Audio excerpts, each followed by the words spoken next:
naked without them, or a bit sort of like, like Velma and Scooby Doo, and she's like just searching about and she can't find a thing. That's what's going on in my brain right now. I just don't know where anything is beside your microphone. So I'm going to leave you in Katie's hands. Her Twitch viewers have just joined us. So say hello to them, and I'll be back in 2 minutes. 2 shakes of a lamb's tail.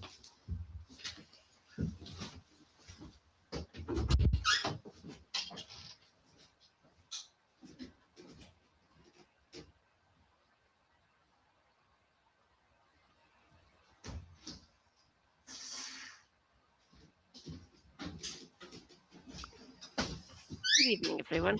Bah. Bah. That's okay. Couple of perks. I always feel naked, but I always am, so that checks out. I would like to encourage anybody that wants to show up to our stream naked, co-hosts accepted, of course, because I think TNC would kick us fairly quickly for that. It'd be safer for you to do it going topless than me. Just saying.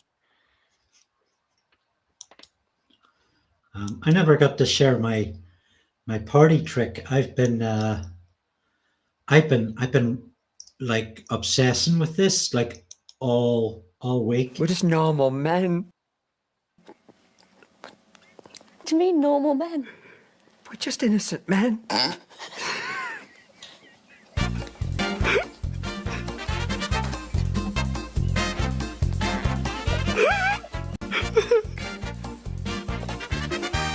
We're playing for HTQ a little bit later on. So if you'd like to...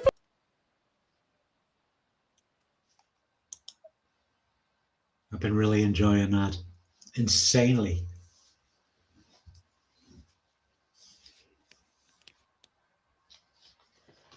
Oh, dear God.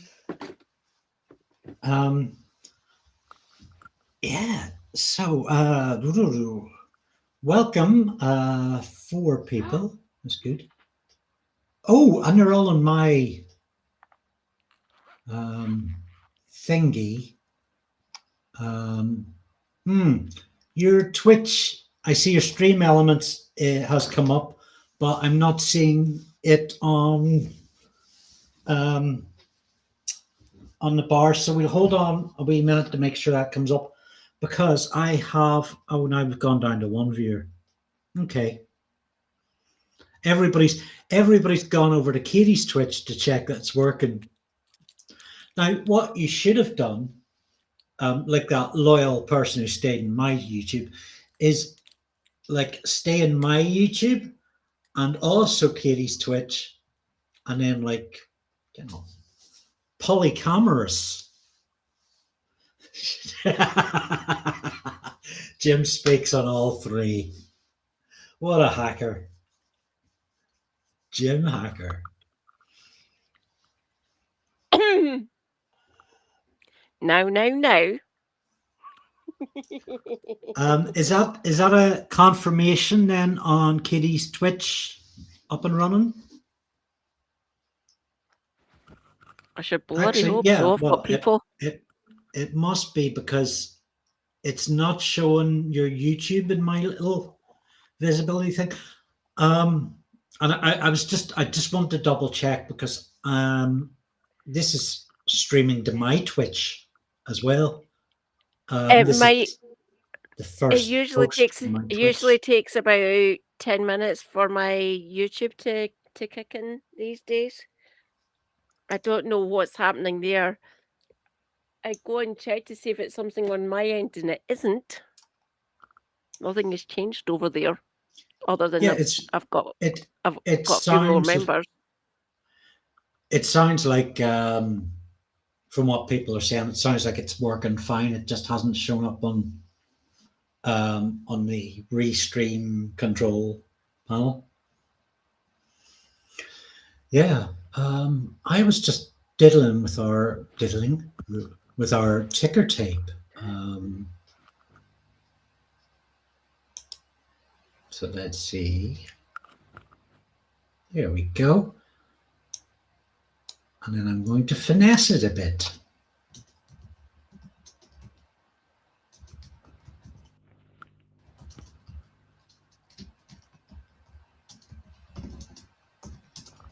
To talk about our show tonight, which I'm actually quite excited about if we don't. I don't see how we could really, because we're that good.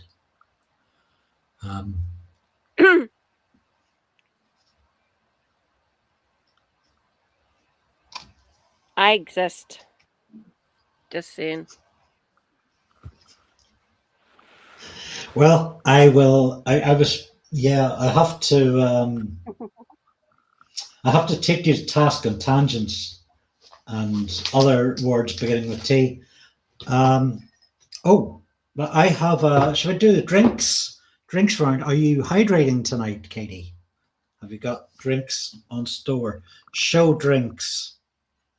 Oh, Thatcher's Gold. It's a favourite of yours, isn't it? I am joined by Bar's Cream Soda and my regular cup of coffee.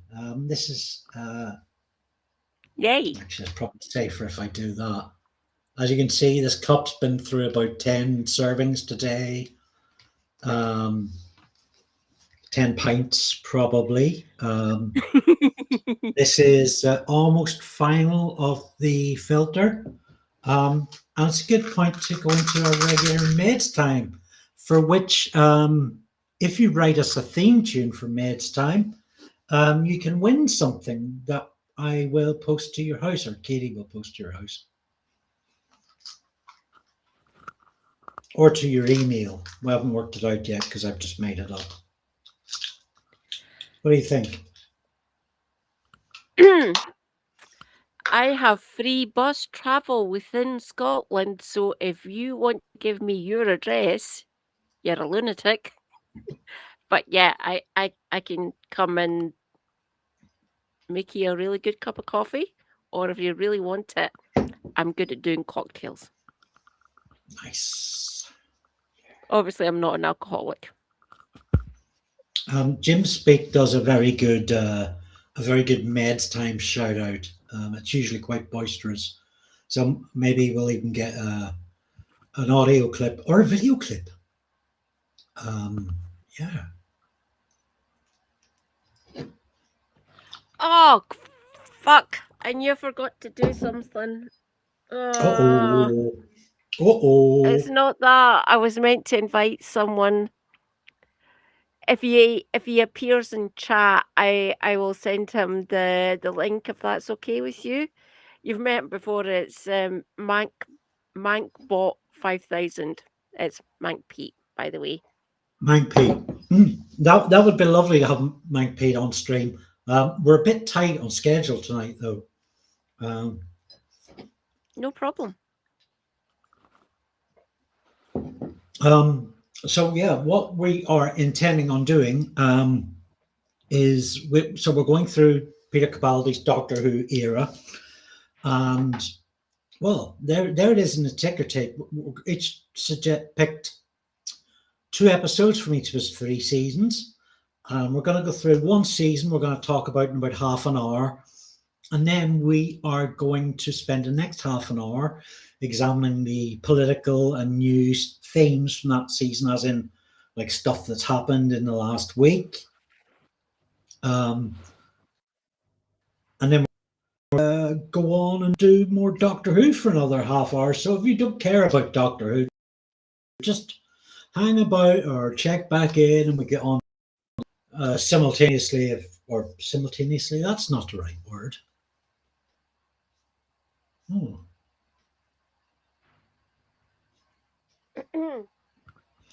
Conversely, if you don't care about news and politics, then just fuck you.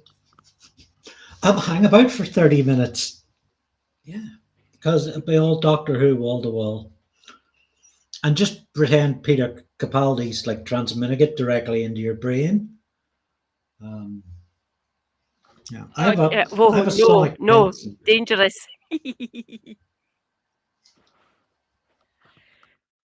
What do you think would happen if two Scottish people actually met in their respective brains?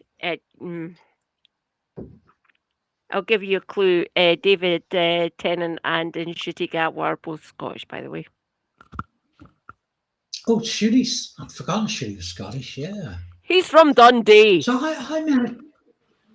So right, Capaldi, Tennant, Shooty, Secoy, Tennant twice. Any other Scottish doctors? Defined Scottish. Born and brought up. I guess actors born or spending a significant amount of time in Scotland. McGann. Good catch. Studied here in Glasgow. I suppose Tom Baker doesn't count because he only cosplayed as Scottish with his doctor. Yeah. Well, he is quite a good doctor, and right, obviously we've all got our own doctors who we were born and brought up with and who we actually attach ourselves to through whatever era, blah blah blah. Apparently I had the worst doctor ever. Sorry, Colin, but you were kind of cramp. So if we got 15 doctors, and that includes Tennant twice, then we've got 7 of those doctors are Scottish, so it's like 46%. The doctor is 46% Scottish, which is a lot more than the Welsh. I don't know if there's been any Welsh doctors. And there's definitely been no Northern Irish ones. Because the doctor doesn't do Northern Ireland.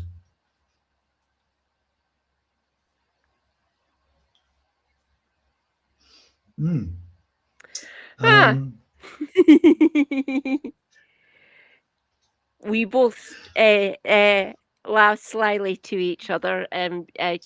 Tom Baker actually.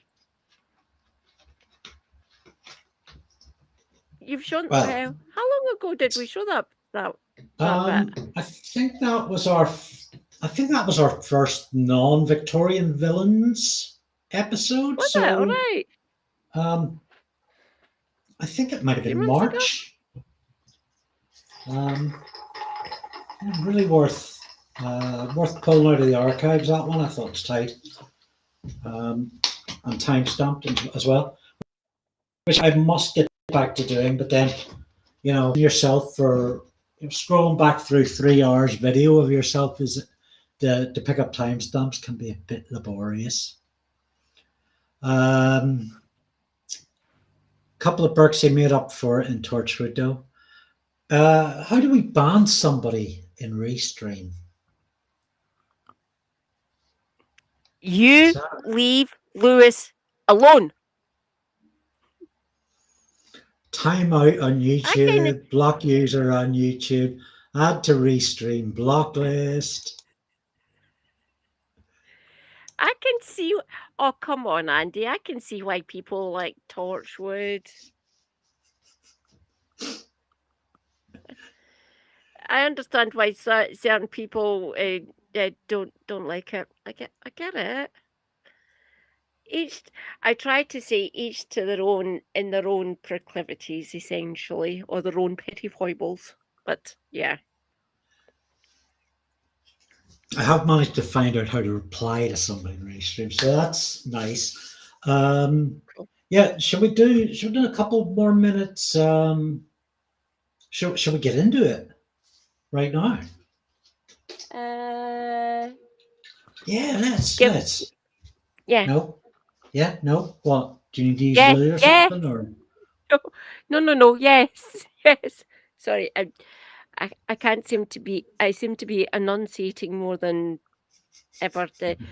I got told to be on my best behaviour when I was talking to my nephew earlier on today. So I'm still enunciating. Don't do what I would have done when I was 16. Oh, by the way, everyone, my youngest nephew was 16 today.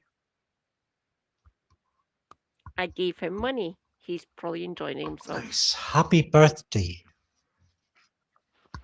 Happy birthday, Katie's youngest nephew. It's easy. You can call him the gaping maw because no food survives that mouth. Ever. Doesn't. Good, because you're never too old for cake. Of course not. Mind Particularly you, cake that that somebody else is buying and serving to you. He's too young to know about stuff like that. Apparently. I'm not going. I'm not going there. I'm not.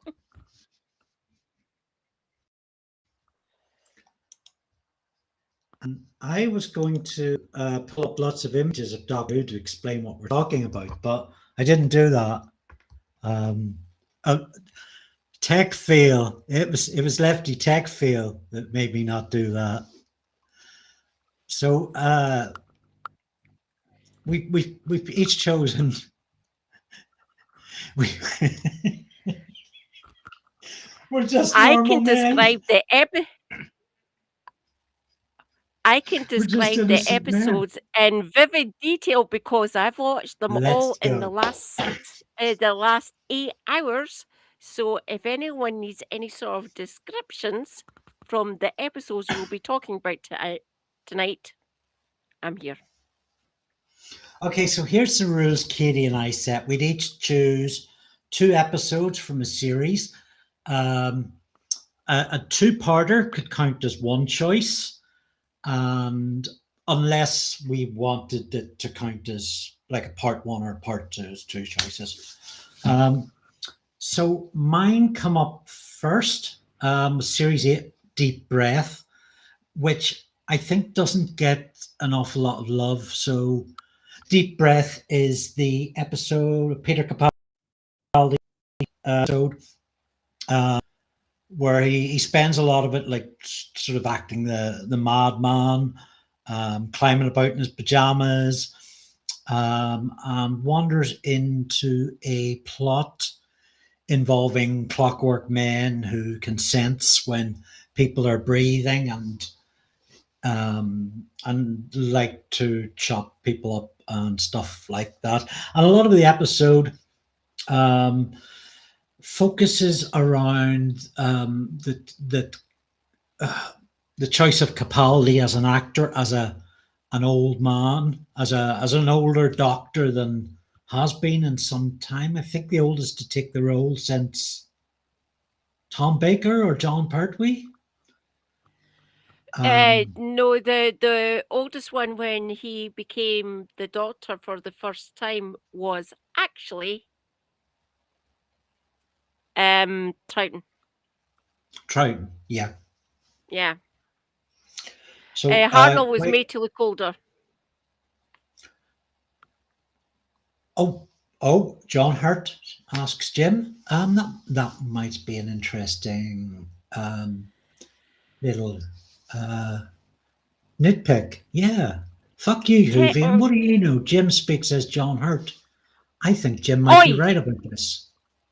Jim, no, we've talked about this over a year ago, and I've already fucking told you. He was still younger than Troughton and Hartnell and fucking Capaldi when he got chosen to be the War Doctor. Don't test me on this. Don't anger me as well. Sorry. I got a bit strident there. I do apologise, Jim. You did. You got a bit too like yeah, that was a bit. Sorry, don't test me. I love John Hurt as the Doctor. Fucking amazing. Love it. I'm sorry about that, Jim. I'm sorry, Jim. I didn't mean to be that horrible to you. Please take it in good jest. You know where I'm coming from. Sorry. Oops. If you'd taken that line with me talking about Torchwood, I would not have let you away so easily. I would have smacked you down. Come and have a go if you think you're hard enough. I'm taking a week off next week.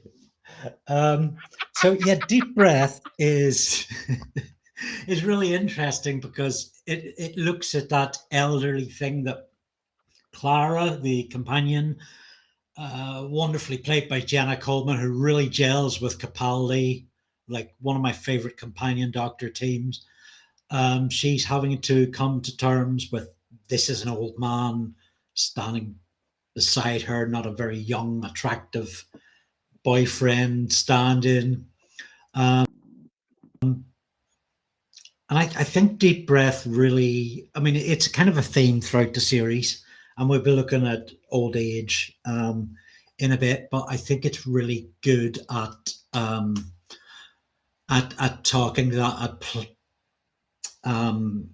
at addressing that kind of idea that, you know, the doctor is actually a very old man at this point. He's what, 2,000 years old, and that there's frailties involved in that. There's vulnerabilities. There's memory issues. There's the sort of the want to be a bit harsher, because honestly, if you the longer you're aging, the harsher you kind of become to younger people who don't really learn the lessons that you're trying to teach them, and you feel neglected and intentionally or unintentionally abused, and you know, and not just by individuals, is the important thing to say, by society. So I really like that they sort of Moffat's crew just embraced that and really chose to tackle a topical issue that wasn't necessarily a popular one or a hip one, unless you count false hips.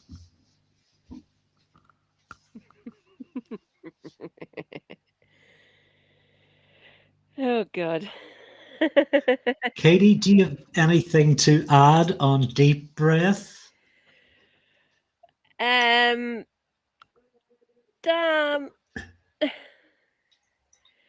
Because I watched that before I actually left the house this morning, I can't. Oh, God. I've backloaded instead of front loaded. I went with the ones that we'll be talking about later on. Ah, damn it. Okay. Well, we can move on to the next, which I think chronologically is also my choice. Line, the wonderful. We just see a weird fly in front of your screen, or moth, or yeah, there it is again. Cool. Welcome to our third co-host. Moths. One moth. They're called Jenny Longlegs here in Scotland, or Daddy Longlegs if you wish, and also blue balls. But the blue balls are being banished down to the far end of the living room. So the ones you'll be seeing are just, if you see me going like that or swearing or kind of looking, wishing to do chemical genocide on them in at least my living room. Yeah. So Flatline, if you haven't seen it, is one of those, like every so often Doctor Who comes out with a masterful episode. It's kind of, oh goodness, Katie, can you help me describe Flatline? No, I can't. Actually, give me a second. I remember watching it, but I can't remember the story about it. So Flatline involves the use of, I think it's fair to say, two-dimensional animation to create creatures that resemble an actor has been a character has been killed by the creatures they call the boneless. There is a sort of forgery, counterfeit resemblance of them existing in 2D, and they can move through walls and ceilings and carpets. And this part of the story goes hand in hand with the Hyomaha, with the Doctor. His TARDIS is being shrunk.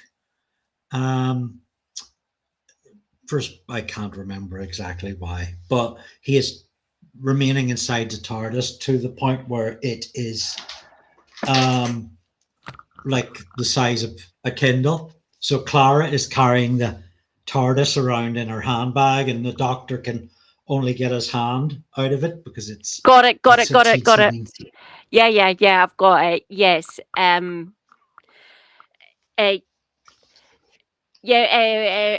Forced to literally think within a box or a plane, if you wish.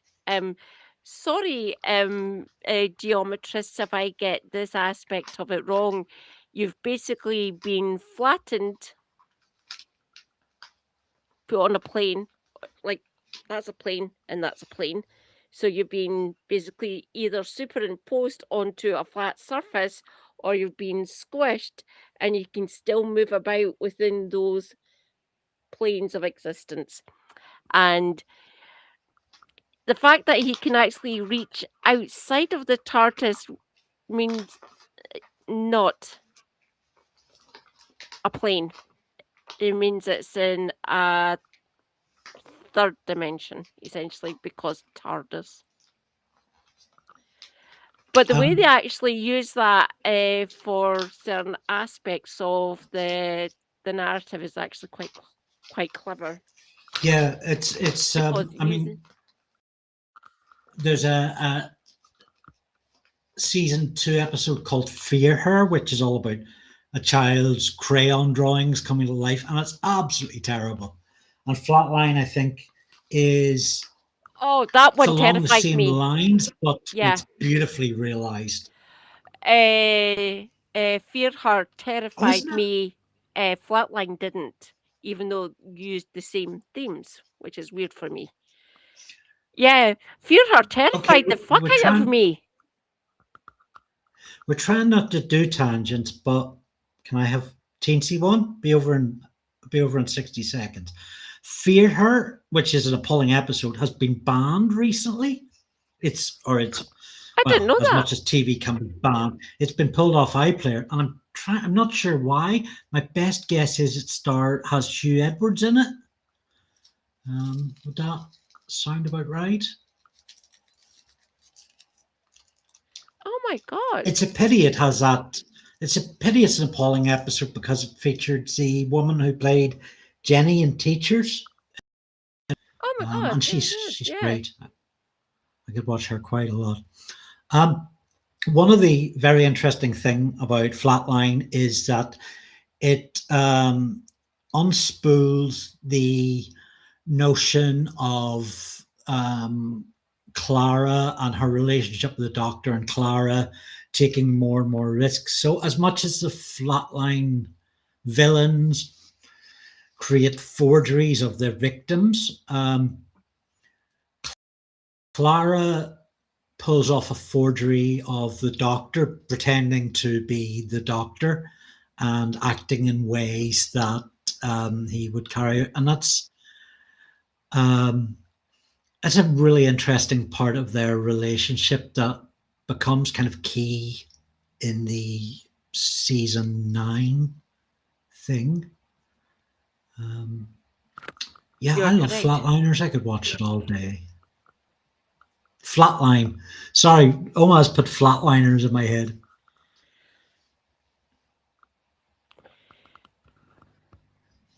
Controversial take. The original is better than the remake of that film, by the way. Enough said.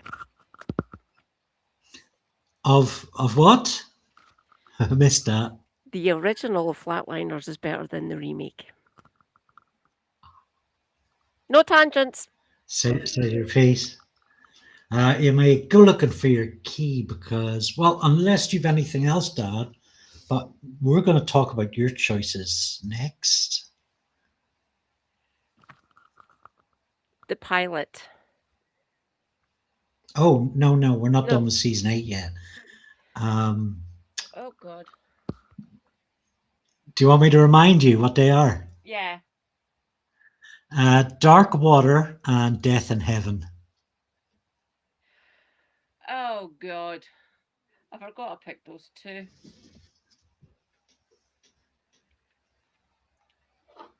They're great fun to talk about.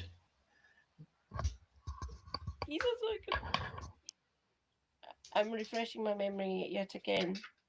I do apologise, everyone. Sorry about this. Okay. Michelle Gomez.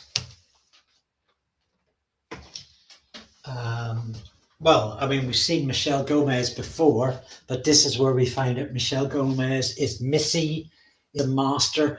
And God, I had such a crush on Michelle Gomez. I think I probably still do. And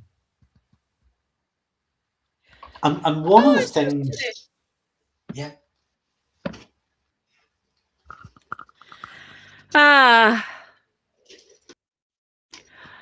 It's fun when two Scottish people actually have such good on-screen chemistry, especially when it's so either simmering, like a low boil, and out and out hatred in certain glimpses through both of these two episodes. This is the season 8 finale, by the way, so the 2 episodes.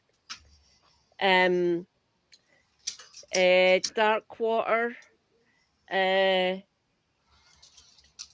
involves the nether space. The Clara threatens the Doctor, chucking TARDIS keys into a fiery pit of lava. Oh. And is that not one of the most beautifully written sequences ever? That and the lines following, like, do you think you mean so little to me that your betrayal would count for anything? Oh, my God, I'm getting goosebumps. That is such beautiful writing. No.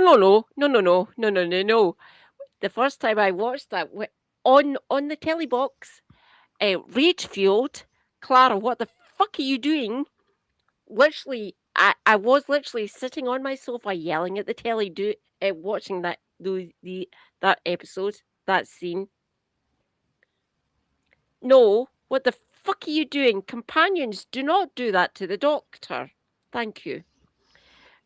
But you can absolutely get behind her, because as much as old age is a thing, grief is also a bit of a one. And I mean, I thought initially Danny Pink was a bit of a Mary Sue, or if that's the right phrase, a character introduced to be killed off. But watching back, that actor's performance is fantastic, and there's so much work put into writing the bond between the two of them and delivering it, that I think Clara's actions are, I perfectly empathize. We could see the writing getting changed for Danny throughout that series. There was forces behind the scenes that didn't want to introduce. There was ones who wanted to introduce them and basically just boot, which is no way to treat any sort of character at all, especially in such a beloved franchise or series, as much as it is here in the UK. Yeah, don't treat the characters like that. We're fine with losing characters, don't get us wrong. But yeah, the way they wanted to actually do that to Danny Pink, yeah, BBC, you are horrible bastards. We're writers. That's what we do. We make you cry. We kill characters. We fuck with you. We have no problem with losing characters. Treat them with dignity at times, please, you bastards. People you love, characters you love. You see, that's the trick. You don't kill off characters that Kill your nobody really cares about. You gotta we make you feel for them first. We make you become invested in them, and then when we pull the chair out from under you, it's funnier. Yeah, but no, it's happened too many fucking times, especially in Doctor Who and other sort of media franchises like big multi-corporation ones. Treat your characters with respect or you're going to lose your fucking audience and we're not going to come back to yous. And hell mind you if you piss off us nerds.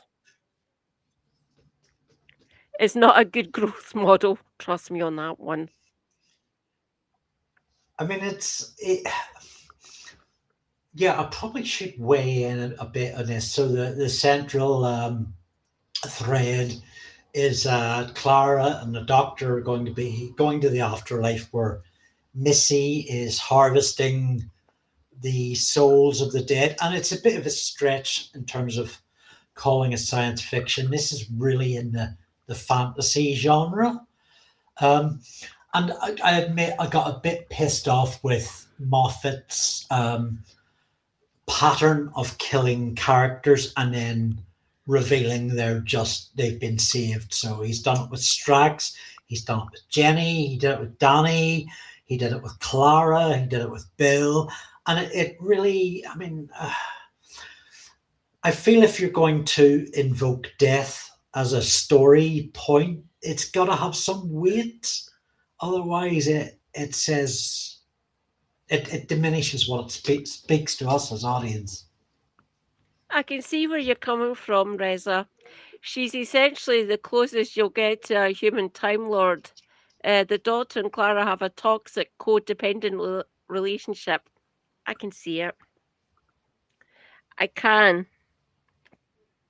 Some of the storylines for Clara, though, problems, to say the least. What else do you love about Dark Water, Death and Heaven? Like the Danny arc, the way he actually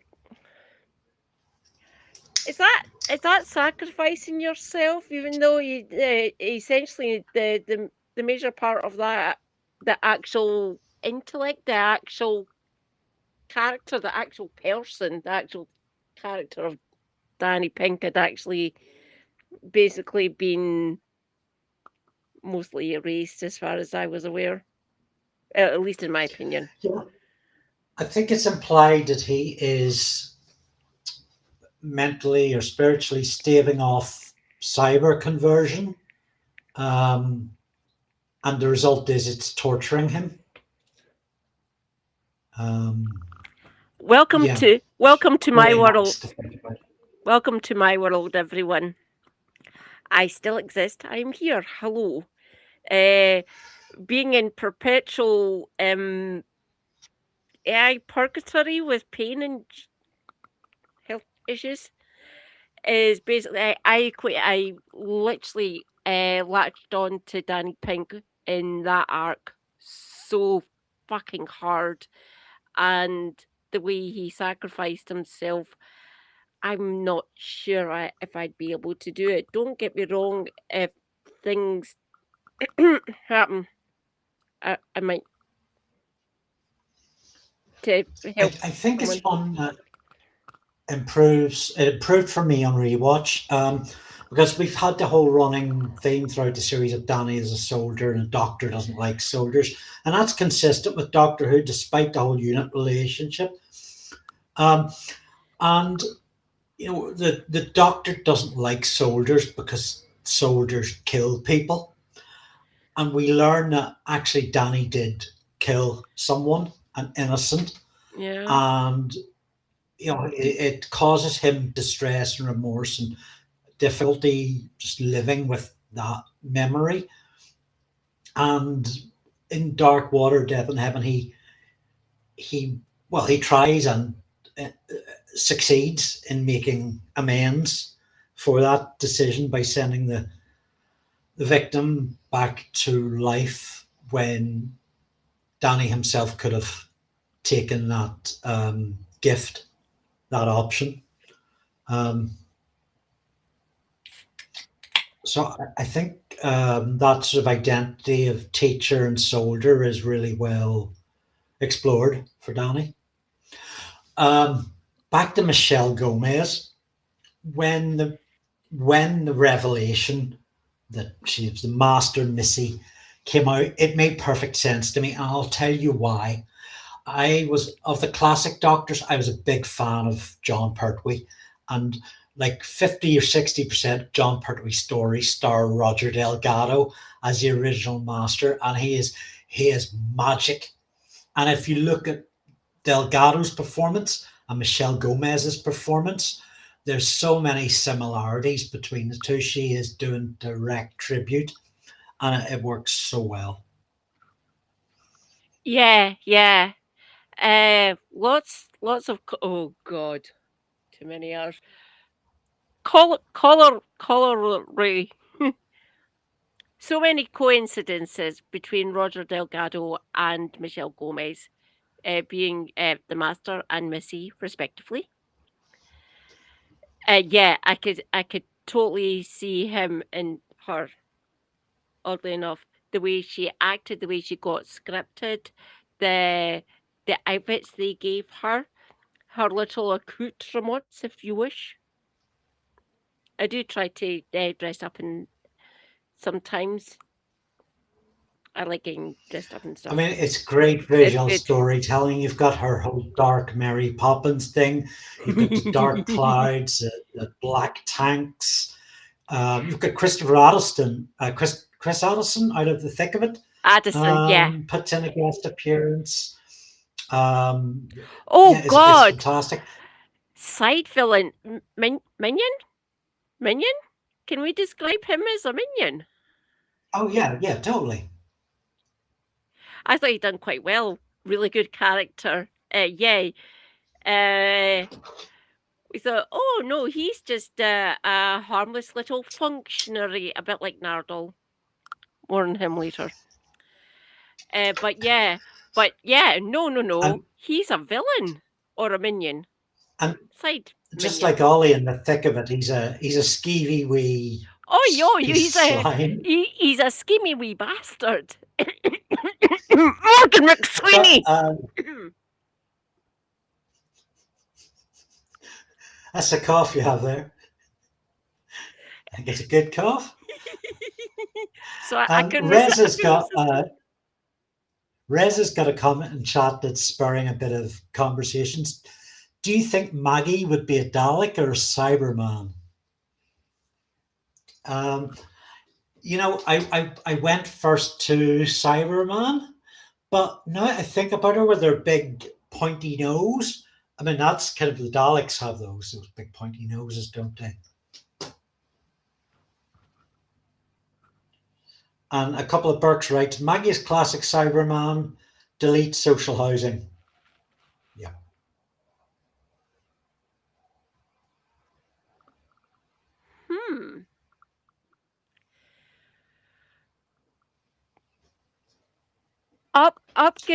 Upgrade. Get out of your worthless council house and come over to the lovely leafy suburbs. So upgrade You might will be privatized. You will be you will be privatized. That's actually quite clever. I like that. Mm-hmm.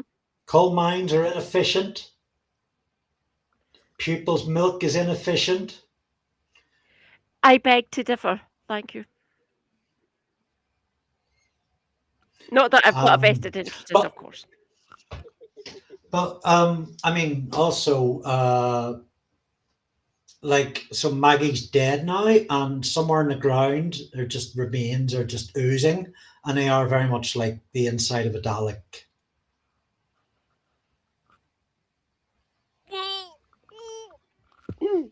She's essentially a puddle of big green slime. I bet she didn't take long to reach that state. it's not that. I love the way that Super Hubby actually describes it, what is happening to her right now, or what she might be doing. Her and Paisley Senior are battling for control of hell, while Lucifer is sitting on the sidelines, just getting drunk on either rum or vodka or whatever his favorite spirit is. They are some dark water. They are some dark water. So it's just a little past here. What Katie and I decided we would do is to pick stories from this week's news, going with the themes in each season. So I'm just going to pull the first one up, and it's about social care and the NHS. It's from nursingpractice.com. I'm just going to pull this up on the screen now.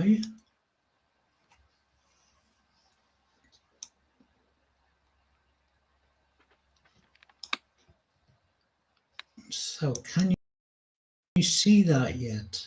Here we go. Yep. Oh dear God. Okay. You're gonna have we might have to. Yeah. Yeah. Oh, we did it on side. I think will work. Yeah. Okay, chat. We'll just put you over there for a minute.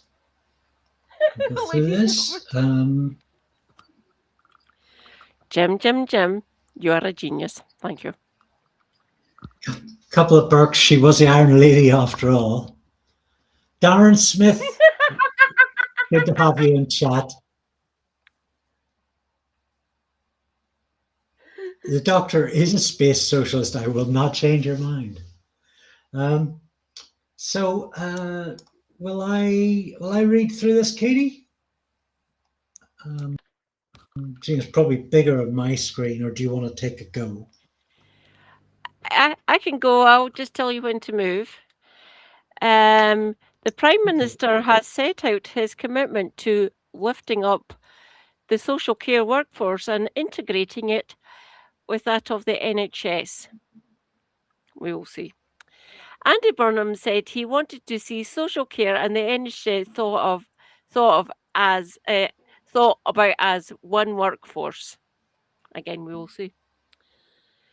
His comments came during a speech at a care home today in which he called for all parties to unite fixing social care, and where he confirmed that an independent review into the sector would now report back to the government with recommendations at an earlier date. It was meant to be reporting back in 2028, by the way. It's now being brought up to next summer.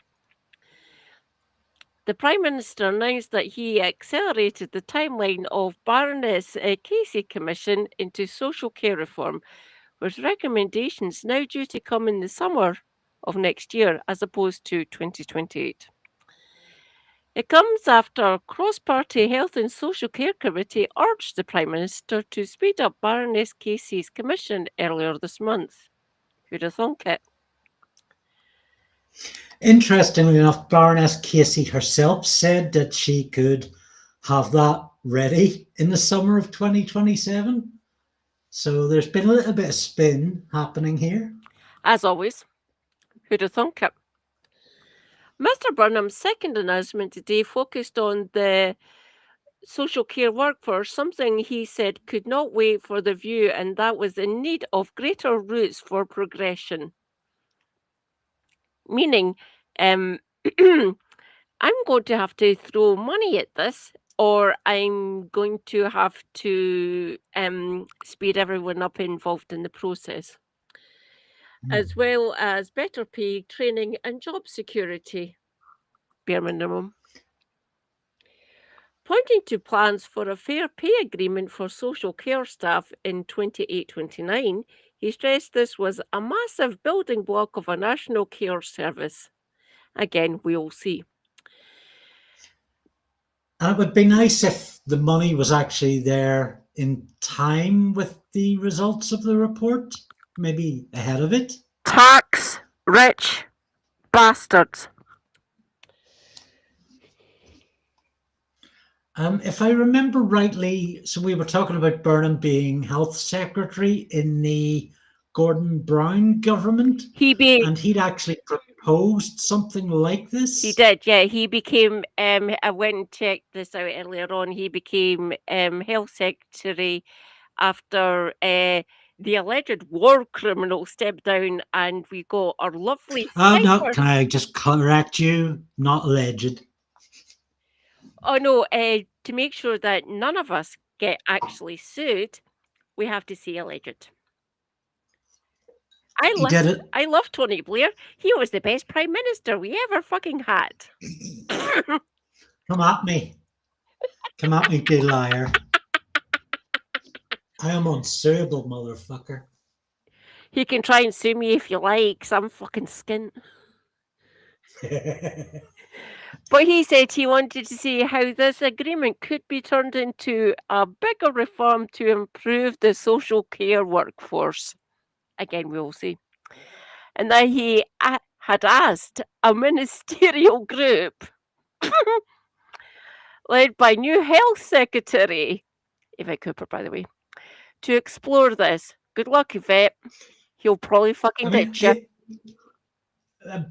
I'm going to be a bit naive here and say that it sounds like a more acceptable version of politics to Thank you, ask for cross-party cooperation, which is something governments of the last 10 or 15 years it's just been aggressive, combative politics with no solutions. They've been doing this since you've been able to vote, Andy, let alone me. You had two general elections before me, I think. And I think if I've got that correct. Wow. Roughly. Yes. So it sounds right. It was a very long time ago. Oi! But what's so? Can I just pick your brains here on Yvette Cooper, because you do the political thing 4 or 5 times a week. I do indeed. Bit more than me and my press gang or whatever I'm on about on a given day. How do you feel about Yvette Cooper in this particular role? Hi, Shanna. I'm not holding my breath, but with any fucking luck, she'll be better than Wes. Mind you, that bar is all the way down in fucking hell at this point. So, hopefully she'll be better than Wes. Yeah. She's going to have to keep on her toes, though, because our health secretary up here in Scotland, she's going gangbusters. Thank you, Angela. You're doing well. Being able to keep up with any of the cabinet up here in Holyrood is going to be difficult for Westminster, to say the least. That's all I'm saying. Not that I'm biased, of course. But yeah, fingers crossed, I guess. We will see, though. We will see. Okay. But you said you wanted to see how Mr. Brunn said he wanted to see the social care workforce lifted closer to NHS standards. Do better legislation. Thank you. In fact, to integrate it more, the NHS workforce, and actually start to think about progression routes for young people coming into social care. You know how it hurts that. So they can progress from social care into NHS positions, defunding the care sector yet again. I mean, it does help to think about it like that from their position, and to align those workforces more closely for educational and work pathways. But there's also the little alarm goes off at the back of my head. It says, don't stick all your eggs in one basket. And Yeah, the Labour government hasn't got a particularly good record when it comes to carrying eggs. Good point. We'll not get the care service we all want until we improve the strength and the capability of care at the very front of the service. Again, you know how to fix that. And that means lifting up the social care workforce as best we possibly can. What the fuck does that sentence mean?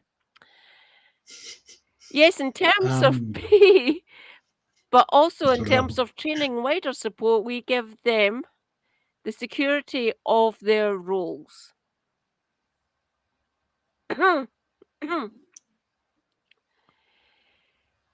Some of yous are going to have to get moved over, still stay on the same shit pay, but do more work, is what I'm decoding that as. Obviously, I'm being overly pessimistic.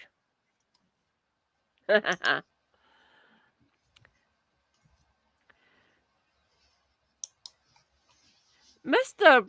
Responding to Mr. Burnham comments, Royal College of Nursing, RCN, General Secretary and Chief Executive Professor Nicola Ranger said, "Today the Prime Minister has shown again that he gets the urgent need for social care reform."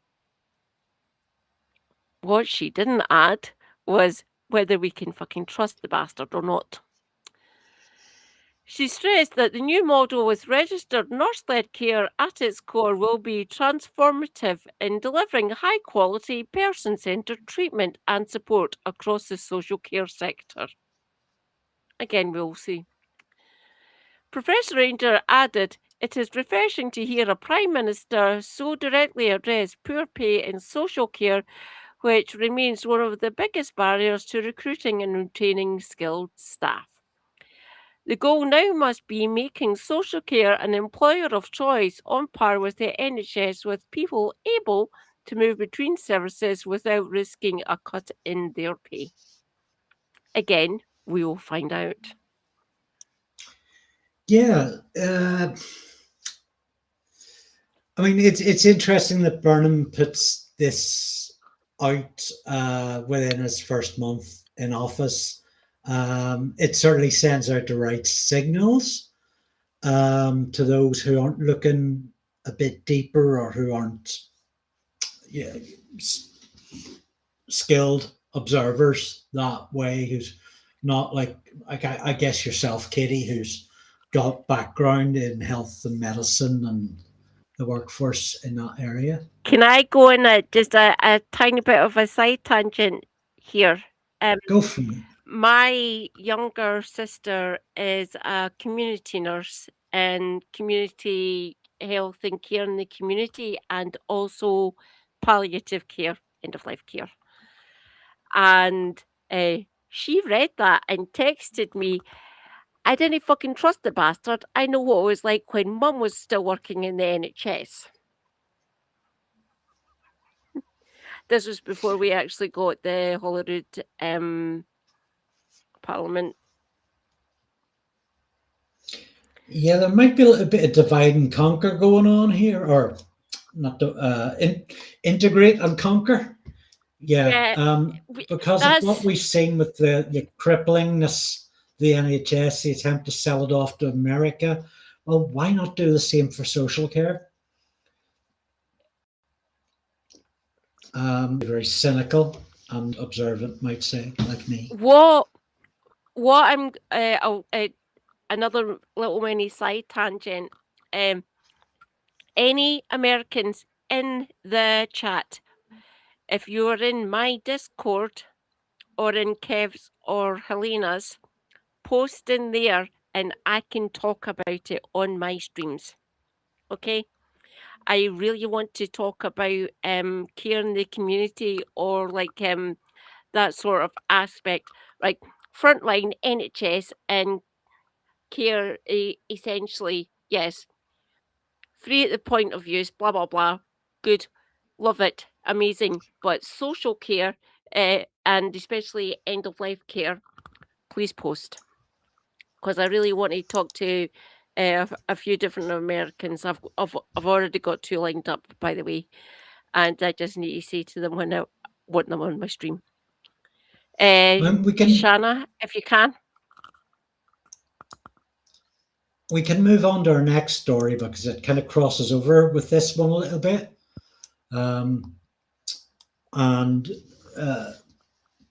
It's a BBC piece, Social Care 4 Ways to Reform the System, written by Ben Chew, came out 4 days ago. He's a policy and analyst correspondent for BBC Verify. Prime Minister Andy Burnham has said he wants major reform of the social care system in England, calling the situation bad for everybody. In a speech at a care home on Wednesday, he announced that cross-party talks involving the Conservatives and Liberal Democrats would start later. Burnham has also asked Baroness Casey, who's carrying out a review of social care, to bring forward a report by year. She will now set out her recommendations in 2027. He confirmed her review will also look at the question of how to pay for any reforms. BBC Verify has looked at 4 options for approaching reform and how much they would cost.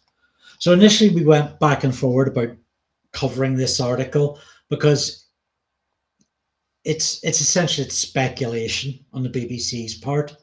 Pretty much. It's opinion masquerading as news. But I decided to include it. Oh, no. Andy, this is news. Honestly, it's news. It is. Wouldn't be the BBC dictating government policy, would it? They're independent. They're independent of the government. Fair, unbiased, and impartial. Yeah.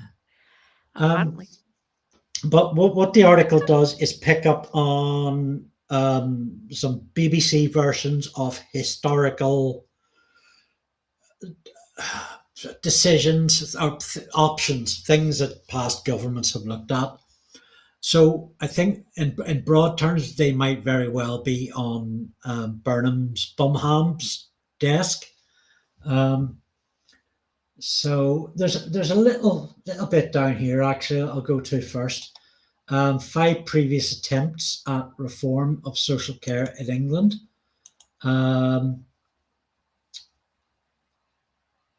Actually, I'll maybe cycle back to that if they're not covered in the article. So the first of 4 is a cap on lifetime care costs. Some people face extremely high costs for care at the end of their life. It has been estimated that around 1 in 7 people aged 65 and over face lifetime care costs of more than 100,000. And this figure is derived from those patients who are diagnosed with dementia. As I understand it, 1 in 7 is quite a high number for dementia, much higher than the European standard for dementia care. I'll set aside us. We can put the UK and all the separate NHS and dementia care things. We'll leave these little groups of islands alone for the second. The continental standard is 1 in 15, and the highest one is in Sweden, which is 1 in 18. So ours is fucking diabolical. This is what happens when you create an environment where old people have to suffer, where they're being arrested for saying, I support Palestine action, when they are having their pension ages constantly moved forward, where there's mad rhetoric around immigration. It paints a picture, it creates a picture, a view of a world that has lost its fucking marbles. And it makes it very difficult for an elderly person to adjust from a world that was much saner, by and large. Um, there's a mention of um, the Conservatives proposing those receiving care at home pay for full cost if they were worth 100,000 or more, branded by Labour at the time as dementia tax, because some people with dementia need care for longer periods and would have paid more. The plan was not implemented. In 2011, a commission headed by the economist Andrew Dilnot proposed a lifetime cap of 35,000. He estimated his proposed reforms would cost between 1.3 billion and 2.2 billion a year. Cost today higher because of inflation. Cameron's government, the coalition government, accepted his recommendations, but after the 2015 general election, delivering a Tory majority, he delayed the implementation of the cap to 2020 over what he said were pressures on public finances, aka austerity. Fucking suffer, you prole bastards. And just speed forward to this chart on spending on adult social care in England, and there you can see where it kind of rises a little bit at the start and then dips through the austerity years, when you have Cameron and Osborne's vendetta against the commoners, where it appears to go back down to 2006, 2007 levels.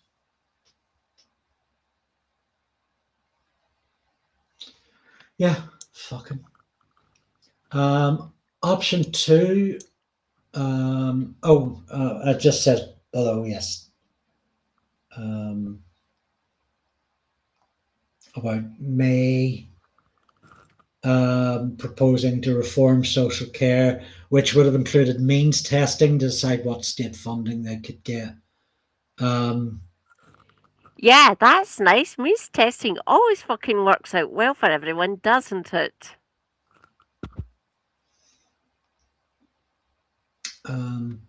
Option 2, a more generous means test. In England, people can currently qualify for local authority financial support in a residential care home if all their assets, including their home, are worth less than 23,250.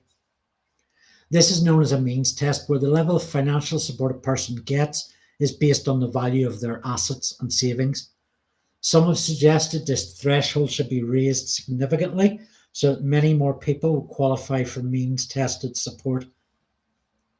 Johnson's Tory government, which that's a bad use of the capital C, or is it? Yeah, sorry, Johnson was a Conservative. I just thought he was a mad fucker. Johnson's Conservative government in 2021 planned to raise the means. Oh, he was a mad fucker. He was mad fucker party. The annual cost of Johnson's reforms would have been 1.8 billion a year over 3 years, although this was expected to rise over time as more people qualified. The Johnson government planned a new health and social care levy to pay for the package, but this was eventually scrapped by his Conservative successors as Prime Minister because they wanted to keep taxes down. Anything to say on that, Katie? Because I'm out of breath.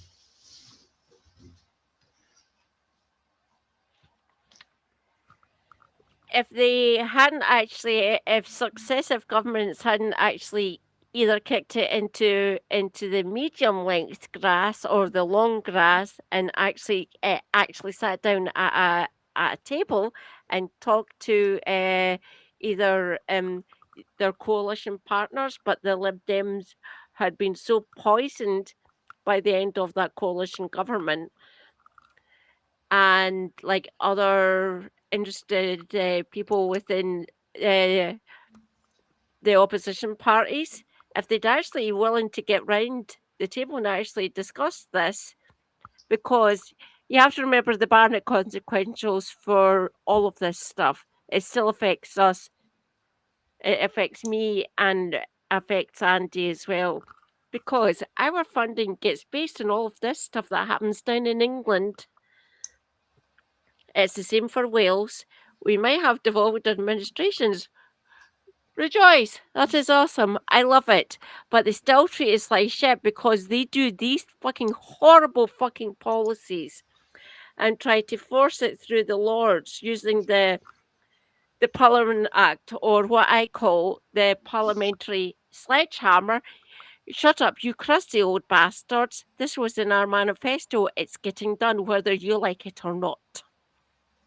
And most of these social care forms were literally at the point of with the parliamentary sledgehammer getting used just to bash it through the House of Lords. Yay! It's brilliant having a second fucking unelected chamber, isn't it, everyone? The fact that they don't actually talk to the devolved administrations over this kind of stuff, where we can all come to a fucking consensus about it. No, no, no. We're all just provincials. We're all just backward heathens, apparently. Well, the last two options, which are the better ones, talk about a particular devolved administration that's doing quite well. It's quite close to home, Katie. So free personal care, an alternative approach is to ensure that everyone who is eligible, based on their needs, should get state-funded personal care that is free at the point of use. This would be provided free regardless of an individual's means and whether it was received by an elderly person in their own house or a residential care home. Scotland has implemented such a system. However, it's important to note that personal care takes in things like helping frail elderly people wash and dress and go to the toilet. I don't think that sentence is worthy of a however. I think it maybe ought to start with a more affirmative word. But it does not include accommodation, food, and everyday living costs, which are subject to means testing. Okay. The Health Foundation. Sorry, go ahead. I was just going to say what they mean by other everyday living costs. They mean by like traveling, maybe getting a takeaway or something like that, going out, visiting friends and family, or getting friends and family to come visit you and take you for a day out and stuff like that. Those aren't means tested. You actually have to have either the funds available to do them, which, yeah, I understand that. But if you've got a lot of the other stuff which are home-based, having that covered, you can actually go out and actually just get out and about. That'd be good. Yeah, so presumably if you're getting universal credit or a pension or some other means of social welfare support, you can have money to work with your carer and do those things that are about extra quality of life that everybody should be having. Yeah, yeah. And not just, aside from the stuff that you need to actually fucking survive, the sort of the warmer stuff on top of that, that's a foundation for it. I will just go in a quick little side tangent. This got scuppered, by the way. This got scuppered, by the way, everyone. What the SNP government, when Nicola took over, we were in talks with COSLA, which is the umbrella organisation for the 32 councils up here in Scotland, to actually do a fully integrated social care service Scotland-wide. But because the unionist parties, and if they had overall control in whatever council, or if it was no overall control and coalitions with like the Scum or the Scum supporting party, or, well, not back then, the Reform or UKIP or anyone like that, but if they were not in either S&P minority control with willing partners within the council, all the major conservative controlled or conservative coalition or Labour majority councils up here in Scotland, they scuppered it at every fucking turn because guess what? They were taking their orders from down south of the border. Who'd have thunk it? Westminster trying to derail Scotland yet again.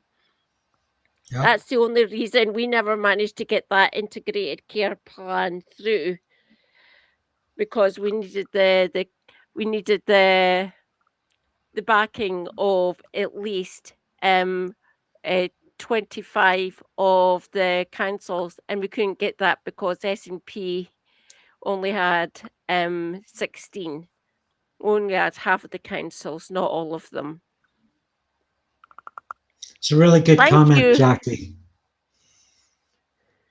If public energy and water were nationalised, the funding for this national social care might be cheaper.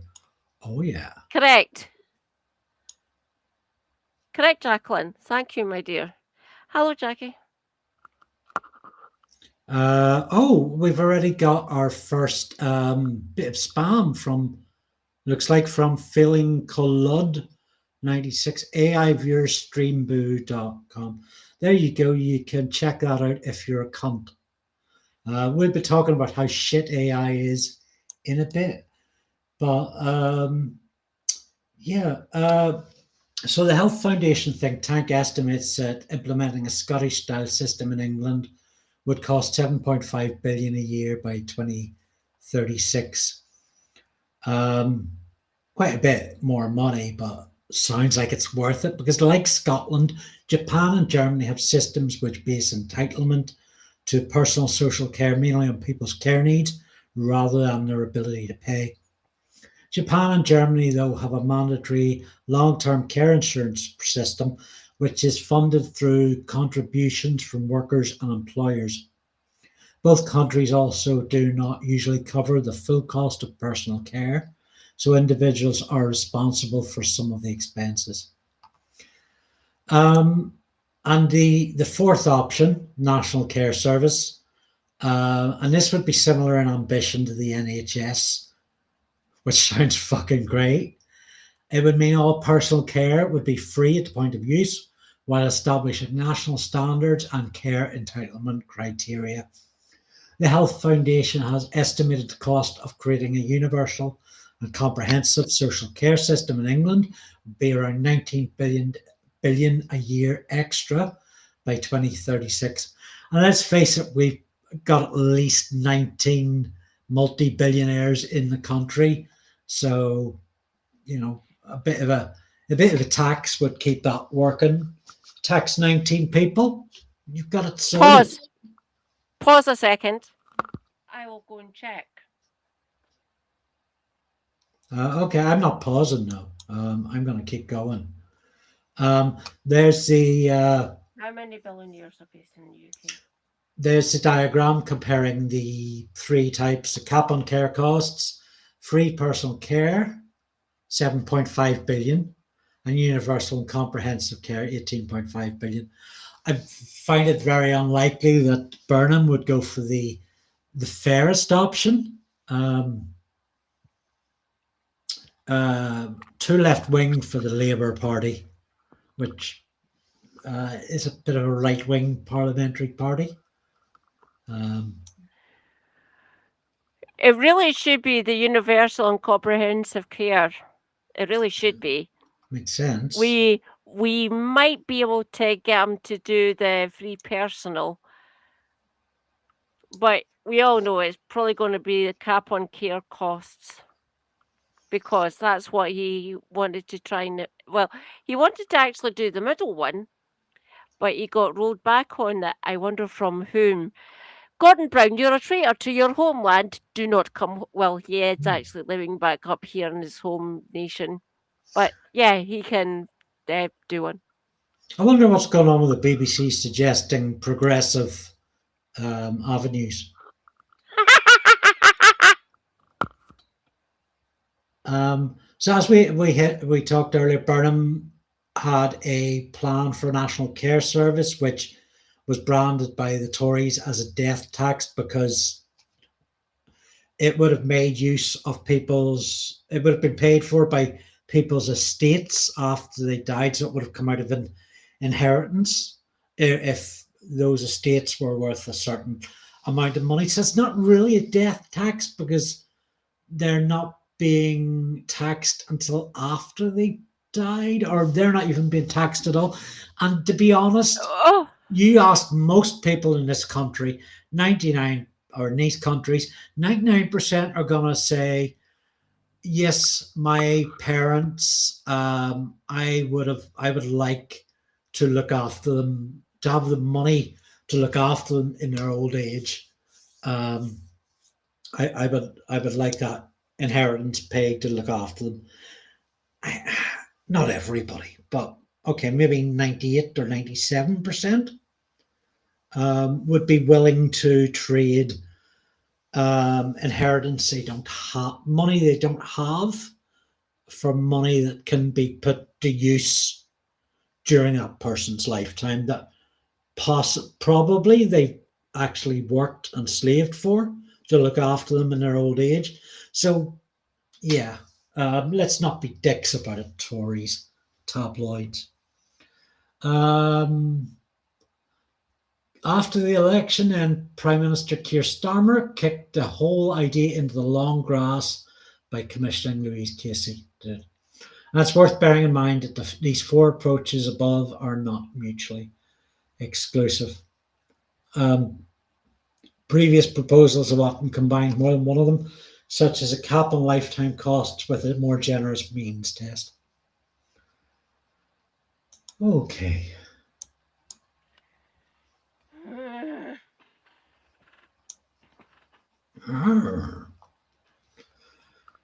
Okay, that was intense. This is why we don't do this sort of thing.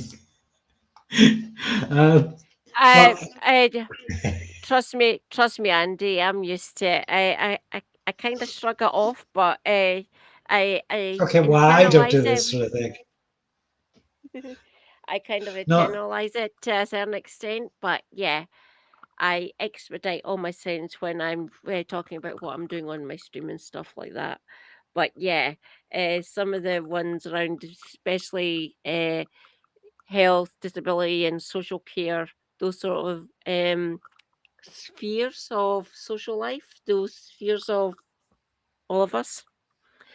Yeah, I do get kind of rage fueled. Don't get me wrong, but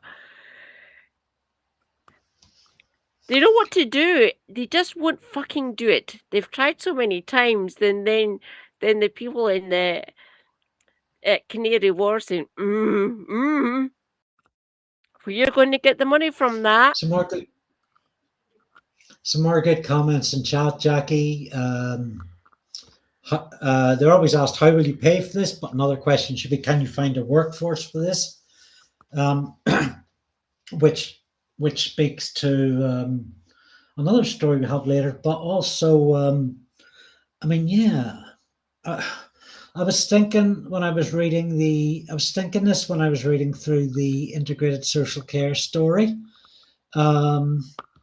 You've got a Britain where so many of the NHS and social care workers are, for want of a better term, non-whites, or they've legally migrated, or the BAME. And they're living in an environment where they are demonized and chased through the streets. And, if you want people to work for the NHS and social care, and sounding a bit racist, I don't think I am, but a lot of people from a lot of non-whites are much better at working in the care sector than whites are. Okay, that is racist. But if you create it goes back to the root. If you create a pleasant atmosphere, a comfortable, safe environment for people to be in, they will be more inclined to want to be there, to not go back, to not go overseas and work there instead. If you create the right income, living conditions, free from abuse and harassment. I mean, those frontline workers, like people working in hospitals, have always faced high levels of abuse, and we saw it in COVID as well, where there's been a tendency to forget that the people working in this sector were fucking heroes. And yeah, I think you've got a rant attached to mine, Katie. Yeah. Yeah, I just want to call someone out here. I'm sorry I didn't notice you before Shanna did. Sorry, Nabil. Rejoice, Nabil225 in the chat. Hi, Nabil. How is it going? And yeah, it's true that places like India and Cuba have high output of exported doctors and social care and nurses and physios and blah blah blah blah blah. Yeah, because their education and training and actually on-site work is so much better funded, even though the American imperialist war machine tries to defund us or defund Jews, essentially. Everyone go and follow Nabil. I He's awesome. I just want to say, I hope I didn't upset Yeah, anybody while I was fumbling around to find the right words. I think I got there no, no, no, eventually, but might no, have no, said no, a few no. wrong words. I I'll was give. trying to. I'll you've got to get out with me. I completely understand. I get it. I've got friends and actual blood relatives. One may be retired, but for all intents and purposes, she's still immersed in that sphere. For anyone in chat who doesn't know, my mum was a midwife and a sister, matron, if you wish, if that's an easier word. Um, before I arrived on the scene, and a midwife for 38 years, up here in Scotland. And my sister's a social care nurse and palliative care nurse up in my home city of Perth. So yes, I've got two pharmacists, a trainee psychologist, and a child behaviouralist. All cousins, all blood relatives who work in the NHS. And they're literally on the front lines of this happening right now, especially my sister. I try to connect with her every so often when she's got the time to spare. But yeah, I ask her, do you think he'll change anything? No, he didn't change much when he was health secretary in Gordon Brown. So, no. That's why we got it devolved. Just Omaha writes. I'll tell you what. I'm gonna show Omaha's comment. I'll use my super magic mod powers on this stream. Yeah, and some other some really good comments in chat.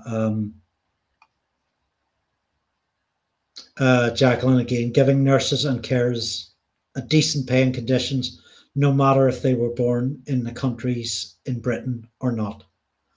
Fuck yes. Here, You, Jacqueline. You're kind of hot. Here, Jacqueline. Here. And yes, Omaha.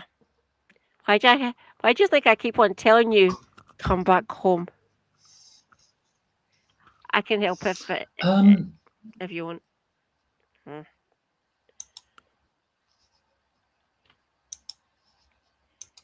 Let's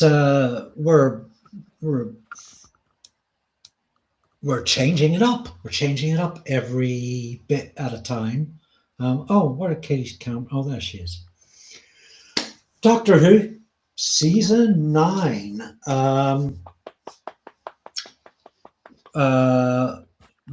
Again, we have picked a couple of episodes each to talk about. For me, it is the two-part Dalek story that opens it up, treated as one. Um, okay, what's our kind of theme this season? Oh, it's kind of around extremism, but in a sort of a non-coded sort of way, and how far. So somebody mentioned earlier, Clara and the Doctor have this toxic, codependent relationship, and we see Clara more and more follow the Doctor and kind of run in front of him as well. And we see this in the two-part Dalek opener, but I think the reason I picked it is that Doctor Who kind of has had a Dalek problem for many years, that the production hasn't really figured out how to do a good Dalek story, and I think this is kind of Dalek problem. Well, I Decades. mean, yes, Dalek is fantastic, but it's also the problem. The problem is, what has there been after Dalek that has come close, and actually has really focused on the Daleks as well, what they are. And I think I forget what this two-part is called, but I think this does it extremely well. It's kind of a partial recreation of the Tom Baker classic Genesis of the Daleks. Do I have the right? All that sort of great moral decisions, but yeah, well, finish chewing before you talk. Yeah. You got the Tom Baker one right. Yeah, right. Correct. Yeah. All right. I thought you said yes. I do have the right. Like, fuck the Daleks, wipe them all out. No, you got the correct the Tom Baker reference. Yeah, that's the correct one. Also, fuck the Daleks. I mean, Davros wasn't much nicer after Capaldi saved his ass, which is kind of the center narrative of this two-parter. But one of the reasons I like it so much is it copied an idea that was in my own head. Daleks are kind of tired. I mean, and this is a fundamental flaw because Nazis are boring, right? It's the same old shit every time they crawl out of the woodwork. And you can go one of two ways. You can go a number of ways. You can recycle that. You can mock them by pushing them about, which is just kind of fun for a little while.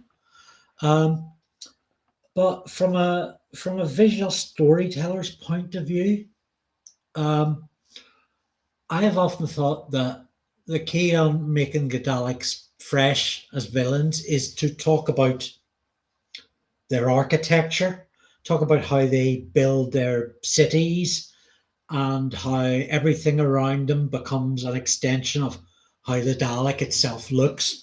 And I think this two-parter does that very well in establishing how Skaro, the home planet, is built out, and throw into the mix Michelle Gomez again with Delgado level regularity and a want to poke their nose in schemes of much more powerful enemies. So I don't know that this particularly fits into the themes of extremism and cuckery, but our parameters were choose a story because you like it. Oh. Of course it does. Davros is there. He does get extreme. We've seen him get extreme in previous episodes with 4, 5 different doctors. 3 in the modern era.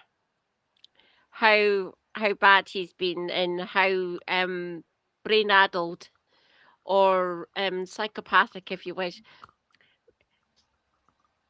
Sometimes with his full capacity, his full mental capacity, but still absolutely fucking depraved and megalomaniac, essentially. But yeah, it gets borne out in these 2 episodes, which is glorious to see. As a villain, Davros, top tier. One of the best villains Doctor Who has ever came up with. Still a total fucking bastard and obviously a fucking fascist. Obviously. Just look at the Daleks. From the first incarnation with Hartnell all the way down the decades. Yeah, Davros is a very unique individual. That's why. Oh, that's the second episode. The second episode? Oh, you did no spoilers now. Is that what you're doing?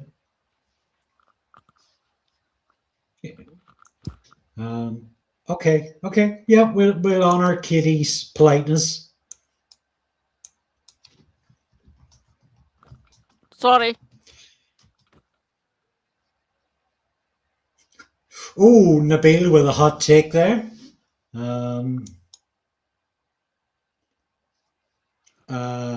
Correct. Yeah, Sylvester McCoy was awesome. That was Omaha's. Sorry. I do agree with Omaha entirely there. My favorite of my first Doctor, really, that I connected with. Oh God, I'm going to be tedious. The first Doctor I connected with was David Tennant.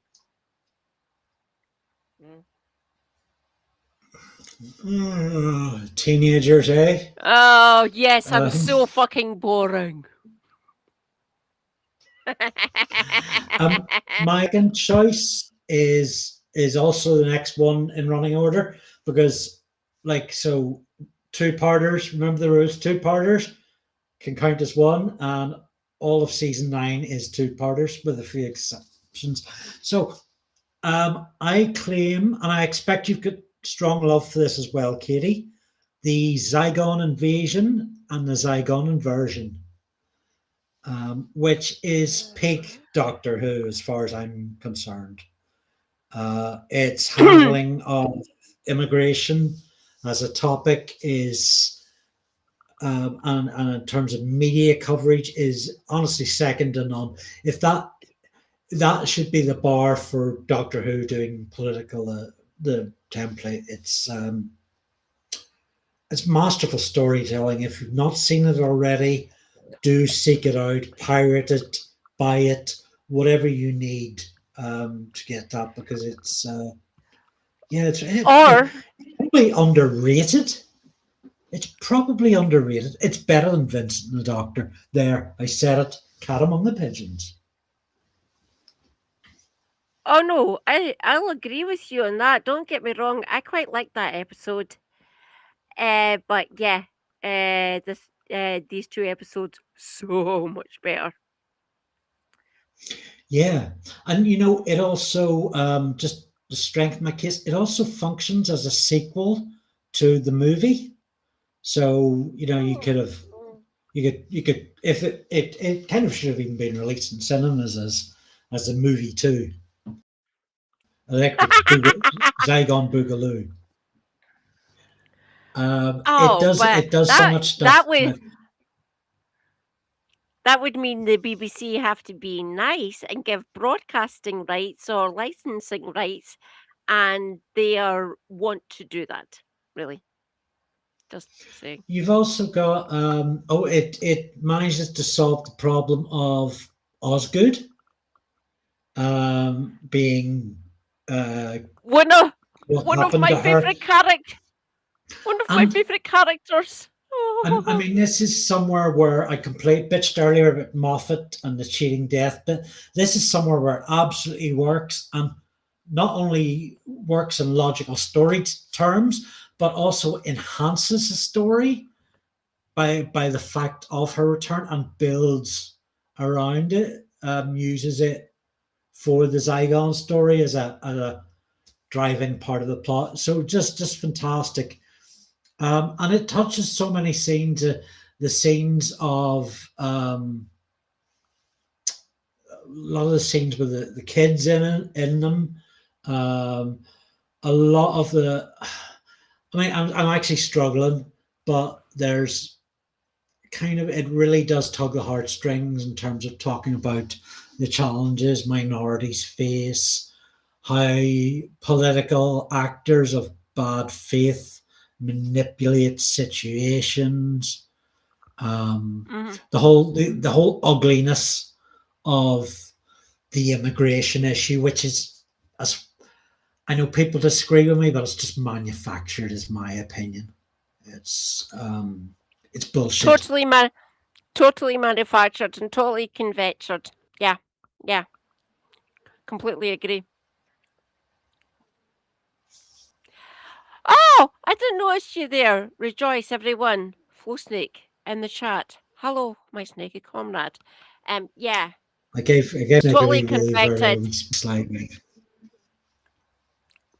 Yeah, totally convicted, totally manufactured. Obviously, we're all meant to just take their bullshit at face value and just literally swallow all this nonsense. And these two episodes portray it perfectly. I can speak so much about this episode because I saw it 8 days ago. Super Hubby was watching it. Those were the two episodes we were watching when we were meant to go live last week, Andy, by the way. With him yelling at me. I love my husband, don't get me wrong, but the man is a bit of a bastard. That's a good excuse to be late for a stream, though. I was watching the Zygon invasion / yeah. I must remember that next time I get in trouble. Andy, where's your homework? I was watching the Zygon invasion / inversion. Oh, crap. Right. You don't. Do not dob me in. Do not dob me in because he'll just yell at me again when we're in private, and I don't want to do that anymore. I'm fucking fed up. I'll just be a pliant little girl and try to get him to calm down. Might take me a bit. Don't Jacqueline worry, asked no a question violence. that might pull us off on a tangent. If we can wrap our heads around it quickly. Oh no, I can't. I can't because the rest of tonight and into the early morning, I will take to explain one of my favourite tangents because it involves 3 different doctors. Right. We're not going there. I'm also going to avoid Jacqueline's question. Although, may I remind you, I have a Patreon where you can subscribe for £1 a month and get loads of stuff. And if anybody wants to ask Jacqueline's question on there, I will write a post on it or a video. I'll put it in a video extra. Yeah. Because we've still quite a bit to get through and we are struggling to keep up. Katie, you've made your selections as heaven sent and hell bent. I guess with the first, not much guess on why, but answer because it's fucking brilliant. Because it's fucking brilliant. So the daughter gets sent a confession and he gets transported and he has to get his way out of a structure which he helped design. It is rather fun, and there's also a looming presence always right behind him, reaching out. The way that thing got portrayed, even though it was shrouded, always gave me a kind of like, ooh, a chill down my spine. Really quite good. And the way they portrayed the actual sets that they used and the way the narrative worked when he got put into the confession. Amazing. What do you think of that episode when he's actually stuck in that structure? I'll be honest, it's one I find hard to rewatch, but Oh, not for all the right reasons. It is art. It is a wonderful meditation on grief. It's got whole Franz Kafka's The Castle all over it. It proves that not only can you do a companionless story, but you can do it extremely well. Um, that you don't actually need a companion if you are. We've seen many stories where the Doctor has been joined by a temporary companion alongside their regular one, and all they need is somebody to talk to. But I think Moffat takes that to a new level. It's really high art because it's really ambitious in terms of like it's just so I've lost my thread already, but because it's kind of what it's talking about isn't using a lot of exposition, it's using a lot of symbolism, and a lot of it's unspoken, like a lot of it's stuff you have to go and watch video essays to supplement gaps in your knowledge. Like I still can't remember what the whole bird thing was about. But yeah, fantastic. One of the easily no, deserving place I top rankings. I'll go on a little sort of mini tangent here. The reason that certain types of birds are usually corvids, crows, ravens, jackdaws, and sometimes raptors, eagles, falcons, blah blah blah. The reason they get depicted is because they come out of the sky and come swooping down to take out their prey. So it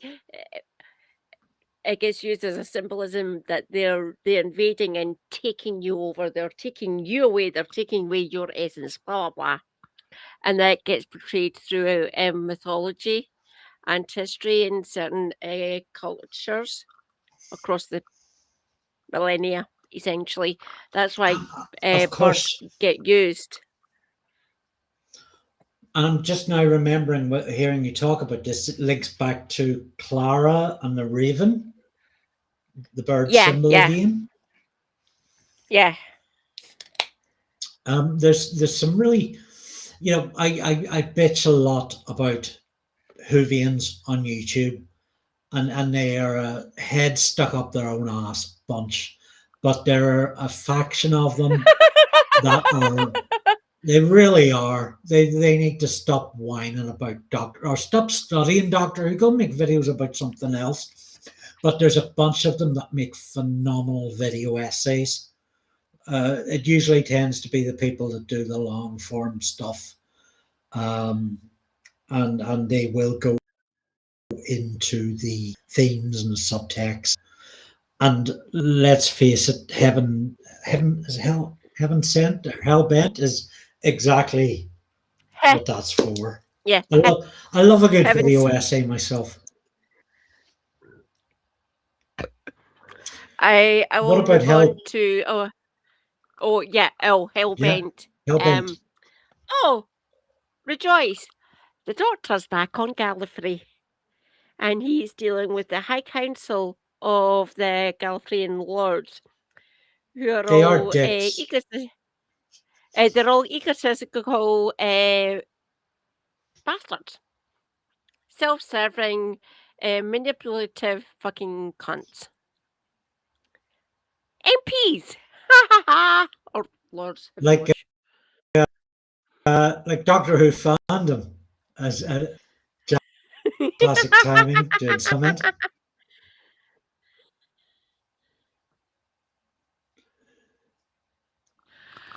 The one that reminds me the most, Jacqueline, is where the last leg covered it, and they were pissed off that Jodie Whittaker became the Doctor after Capaldi, and all your cis white hetero males got kind of butthurt essentially. Why have they made Doctor Who a woman? Because she's a really good actress. She was brilliant in Broadchurch. She's best friends with David Tennant.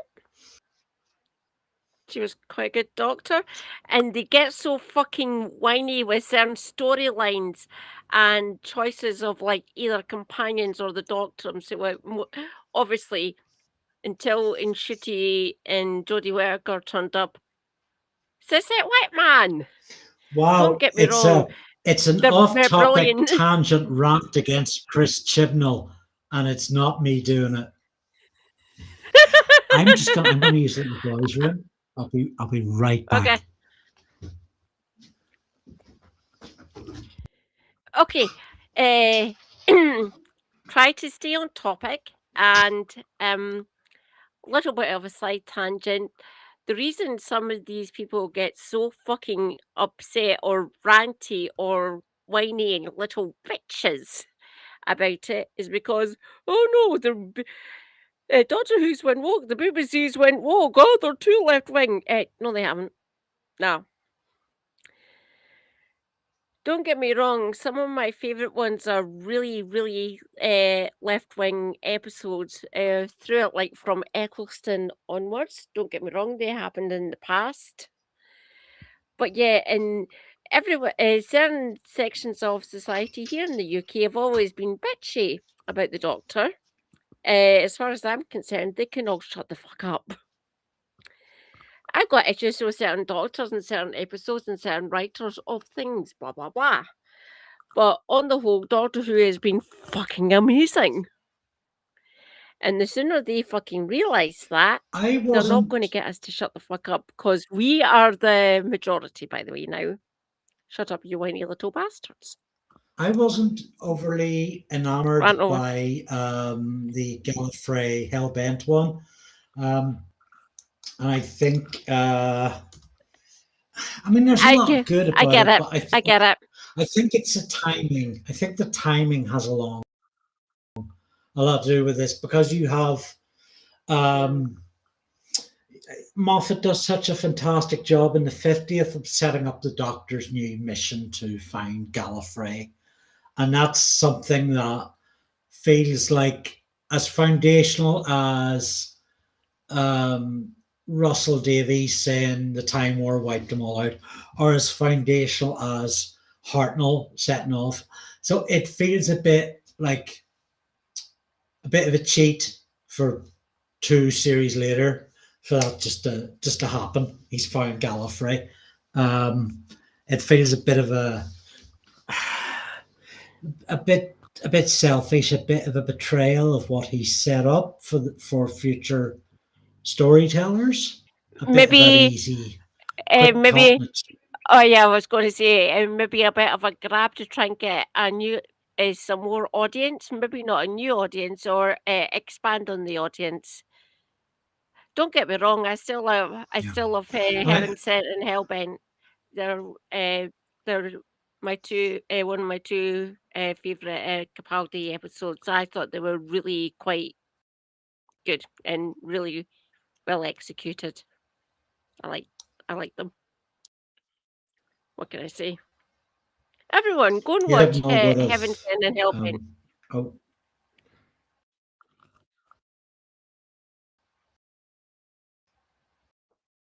Sorry, I hope I wasn't talking there. Having a few wee buffering.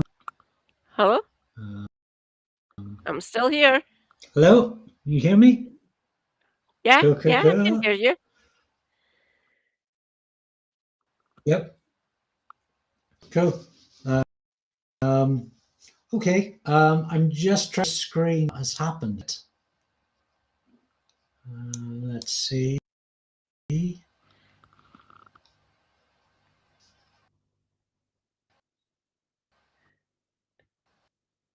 Have you got it? No.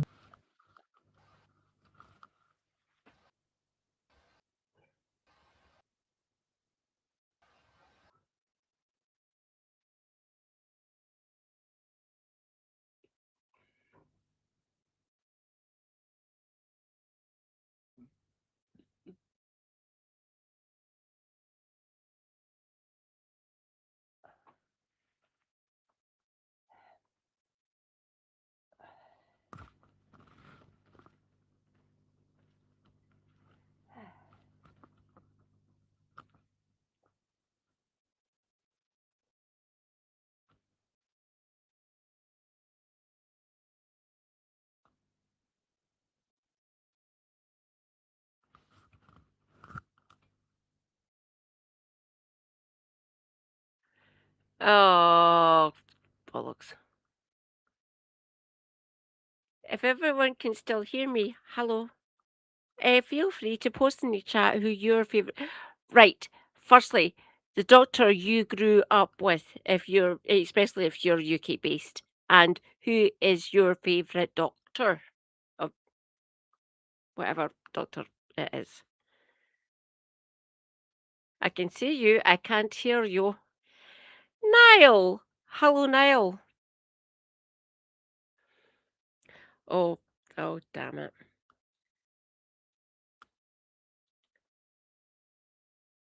Oh, your family doctor. Oh, thank you, Nabil. Oi, oi.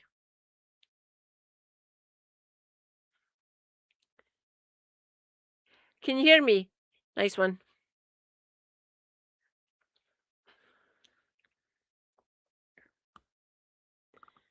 Everyone, rejoice. Our sneaky comrade can hear me. Andy? Oi, oi. Dun, dun. And it sounds like I'm back. Rejoice! Haha! Hello. Welcome back. Hi. Cool.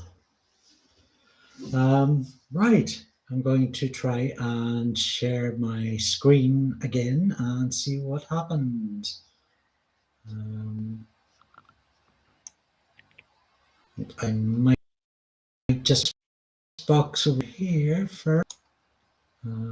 Okay.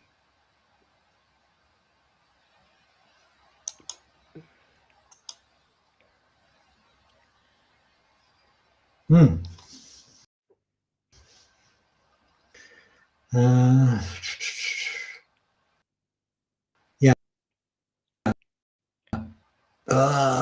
Page unresponsive. Wait.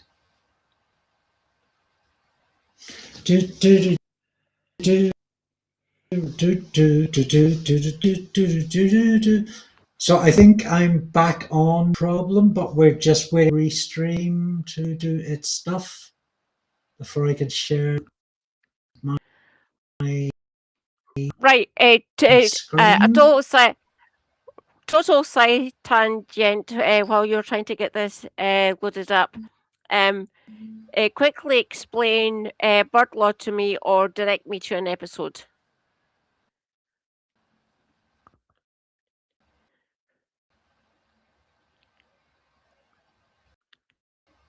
Sorry, say again? A little bit of a side tangent. Explain bird law to me or direct me to an episode. Because I've been looking at your t-shirt for a good few hours, a good couple of hours now. So it's an Always Sunny reference, case surprise.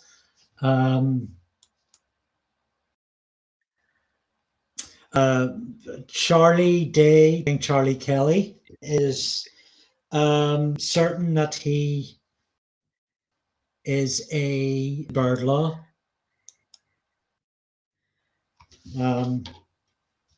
Which, if I've been quick enough, or maybe if I am, I can show you before the screen gets shared. There we go. Kelly and Associates. Thank you. So right. We should be sharing Rejoice, my screen now, but that hasn't actually happened. Rejoice, everyone. I have seen the first 2 episodes of Always Sunny. I will get there. Don't worry. What series is that one from?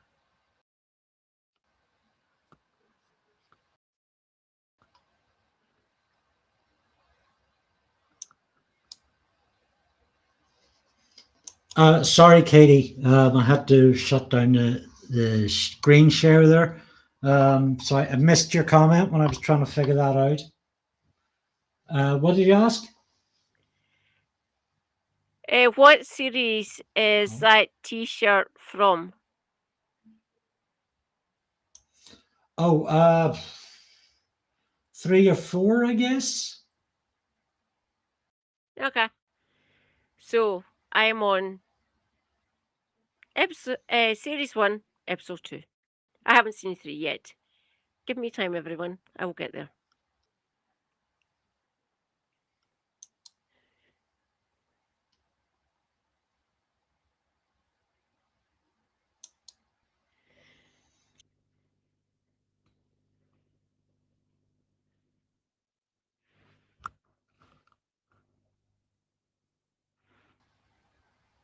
Huh.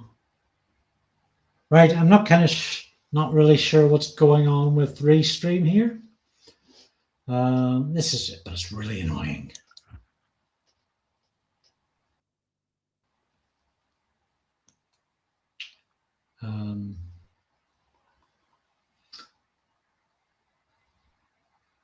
Yeah. See. Oh yeah.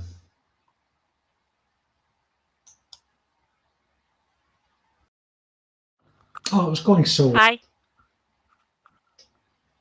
It was, yeah.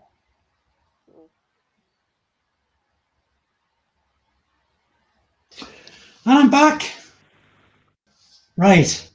We'll do one last attempt. Oh, can we do a synchronicity test, Kate? Can we?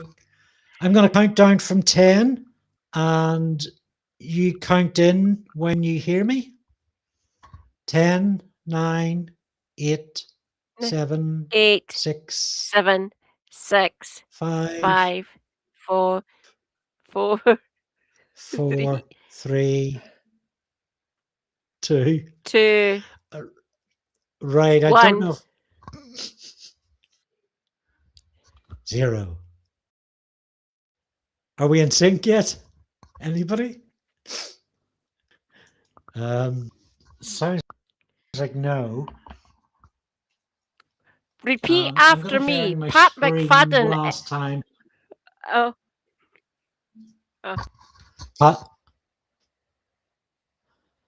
Repeat Pat after McFadden. me. Pat McFadden is a cunt. Pat McFadden is a cunt. Yay! That work? Yay. Yes. Cool. Right, I'm going to try sharing the screen one more time, and if this doesn't work, we'll just read out the article anyway. So let's see what I can do that if happens you want. here.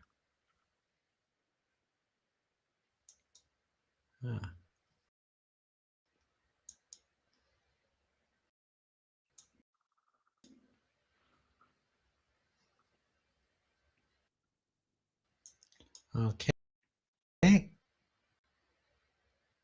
Okay, it's working. No, it's not. Right. Okay. I will, in the end of getting us through this quickly, I will read out the article. So this is from Royal News. Online speculation mounts as users link Israel to Situa border crisis. As thousands of migrants crossed from Morocco into the Spanish North Africa enclave of Ceuta, triggering emergency declarations and widespread local disruption, a wave of commentary online has pointed fingers towards Israeli diplomatic rhetoric as a driving factor behind the unfolding crisis.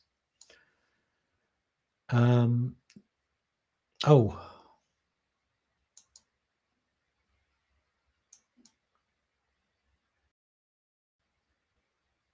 you still hear me, or?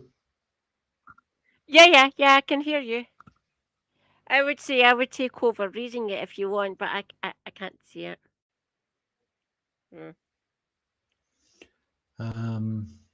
Just going to try removing a few sources here from a bloody lefty tech fail. We might have to make this a turret. Utter tech failure. Right. My screen is freezing. Like constantly.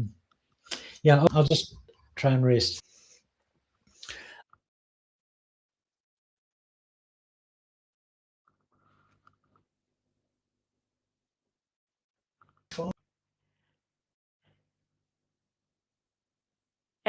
come back?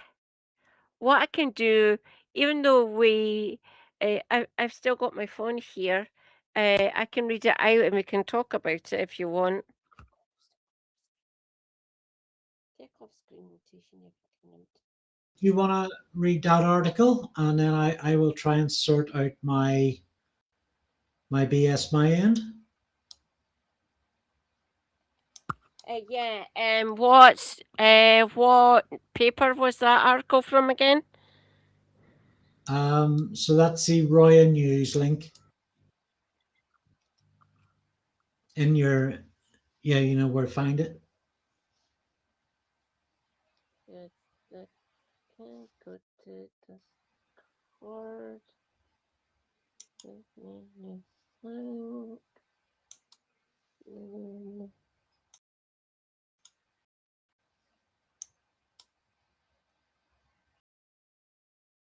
Wait up.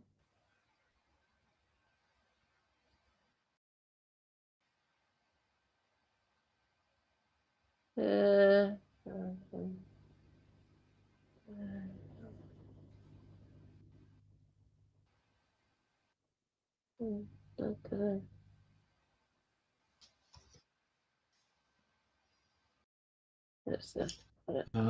Okay, I'll take over. I've got it. Oh, hold on. I've I'm seeing it come up as a scene.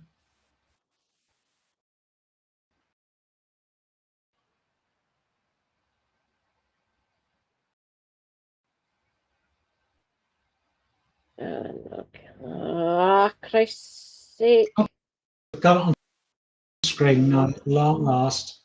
Right, over Katie.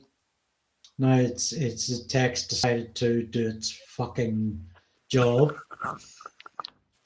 Online speculation mounts as users. So if you were in Helena's stream last night, no Justice MTG, she already covered that, and that's where I took the inspiration to include this, because it does take a bit of wrapping the head around, and it's a mental fucking story, which you've probably caught parts of, but if not, you'll pick it up here.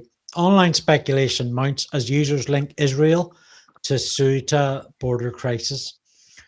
As thousands of migrants crossed from Morocco into the Spanish North African enclave of Ceuta, triggering emergency declarations and widespread local disruption, a wave of commentary online has pointed fingers towards Israeli diplomatic rhetoric as a driving factor behind the unfolding crisis.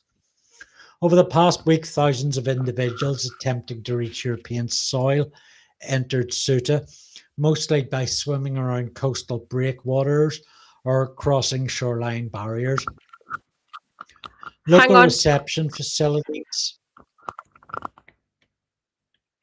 With these swimming crossing attempts, 52 people have now died. Well done, Donald, you fucking bastard. Carry on, Andy. Sorry.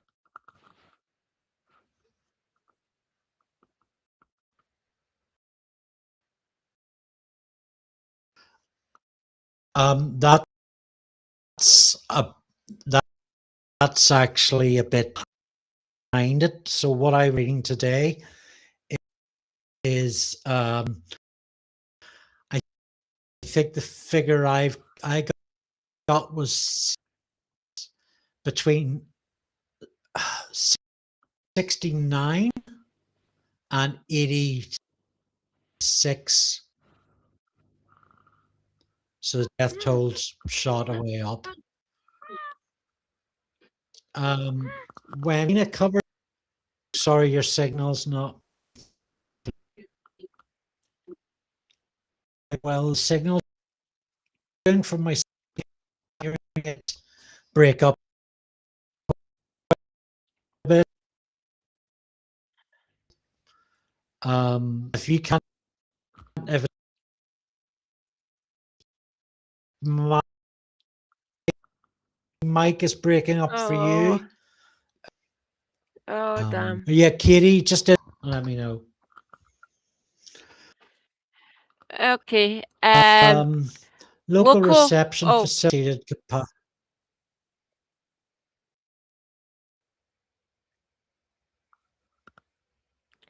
I can take over if you want. Andy!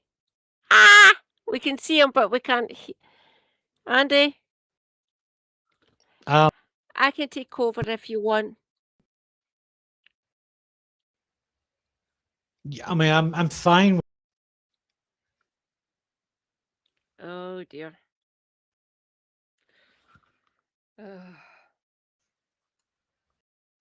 Yep.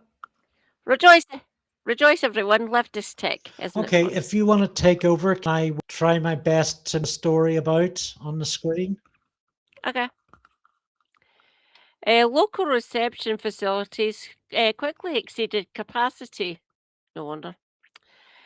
Leading regional officials to request an immediate national emergency declaration and additional security support from Madrid.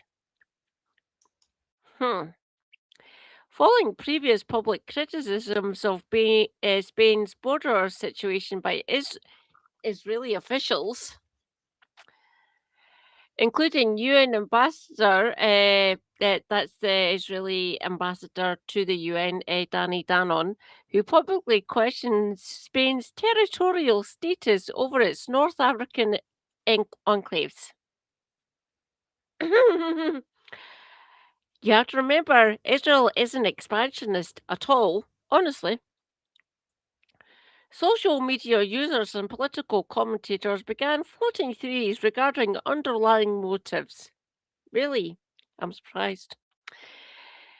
Spain, which never misses an opportunity to lecture Israel, has declared a state of emergency in Ceuta following the crisis over its immigration policy.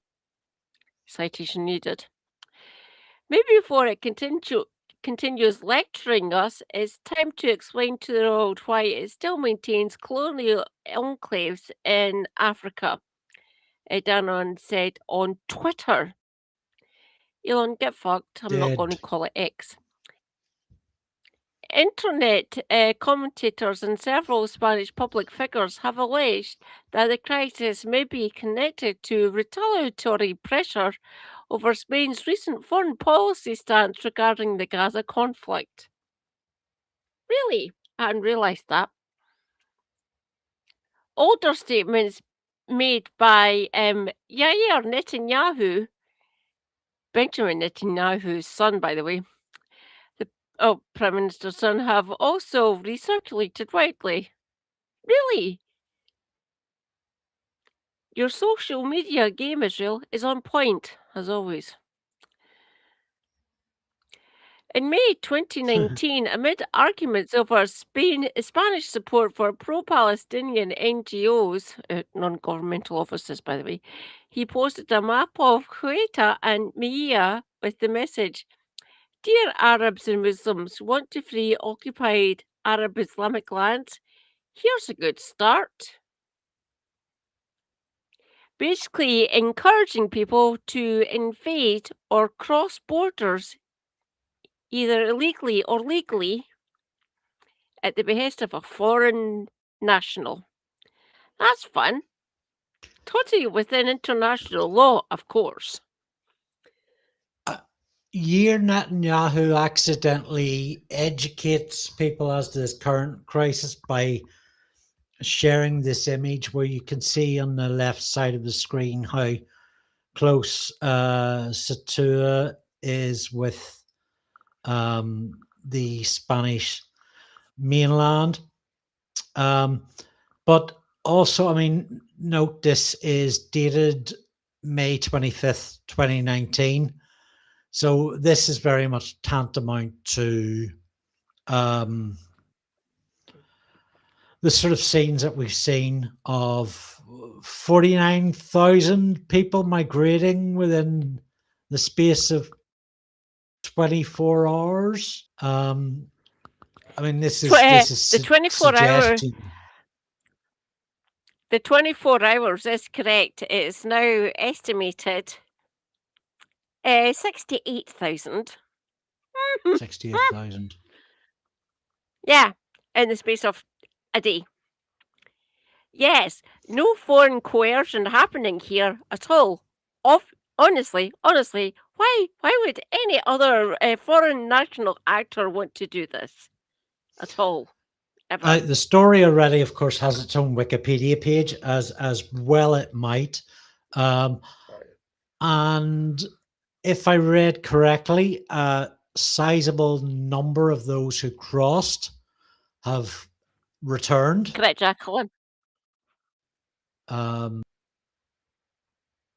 mean, there's just scanning down. If you can still see my screen, there's a photo of some of those, and there's probably under 500 in that photo, a very tiny proportion of those that crossed. I mean, it put in mind to me Reform UK's Breaking Point art, which is, of course, a homage to Nazi Germany scare tactics. And the same, I suspect, is true of Israel here and America. And they've been very quick to, if not outright suggested, as 7 years ago, to capitalize on it. I mean, Farage is already bleeding about it. Trump is going on and explaining why, this is what happens to Spain when they've got a lax immigration policy, or a liberal or lefty immigration policy. Just scumbags making hay from a horrible disaster, actually. Yeah. He later replied to Spanish critics, "Dear Spanish people, I see you all got upset. Really. Ceuta and Melilla are tiny territories you own across the sea on another continent. Now imagine how we feel when when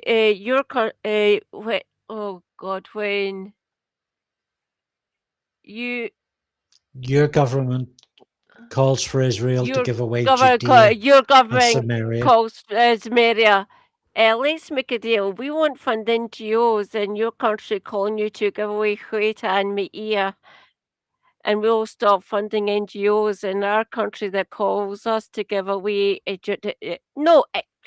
International law doesn't work like that, you fucking bastard. Oh, God. Yeah. Well, I mean, of course, Israel aren't interested. Decades and decades and decades of them being told they're breaking international law, that they are illegally occupying a settlement, a country. And really need fucking spanked instead of being America's wanking arm. Sorry for the graphic language. No. This is a tragedy. No, that it is. The fact that thousands of these people were basically cajoled, in some respects, kind of brainwashed into actually doing this. Despicable on the ones who are actually doing the cajoling. Yeah, and there's a lot of things that don't add up about this. So, figure we had it at nearly 49,000, but I think you added that. Did you say? A story I read when I was sorry everyone, I was in the pub this afternoon.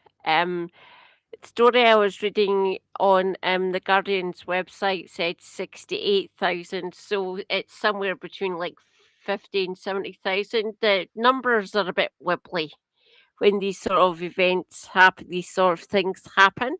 So just take a guess, somewhere in the mid to high 50,000s, essentially. I would put it in like the sort of low 60,000s. But yeah, anything between like 48 and like 68 8,000 people crossing in the space of a day. Essentially, utterly despicable that they were cajoled or encouraged, if you wish, to actually do this at the behest of their own fucking government at the end of the day. Remember this, the Moroccan government actually encouraged their people to do this. I think it's really important that we so I mean there's all kinds of inconsistencies with this story. As Lena said last night, it appears that security at the border just waved a whole bunch of people with no checks, that have encouraged them actively to go through. And I think it's really, as somebody remarked in chat, we're glad for the help to get their head around this. And I think it's really important that we covered this and that Helena covered it and people keep talking about it, because this size of migration, which has been called an invasion, and I think that's a fair comment, will be weaponized against the left. It's already happening. And this event, these photos will be referred back to again and again and again if it happens if you create a fair and just society that people are welcome to migrate into. So we do need to wrap our heads around what is happening here. Like, I think we need to keep coming back to this story in the weeks and months ahead and try and figure out what is going on, because it will be used against us. Oh, they can try and use it against me if they like. They really can. It's not going to work at the end of the day. We'll go on to our next story. I don't know if you want to.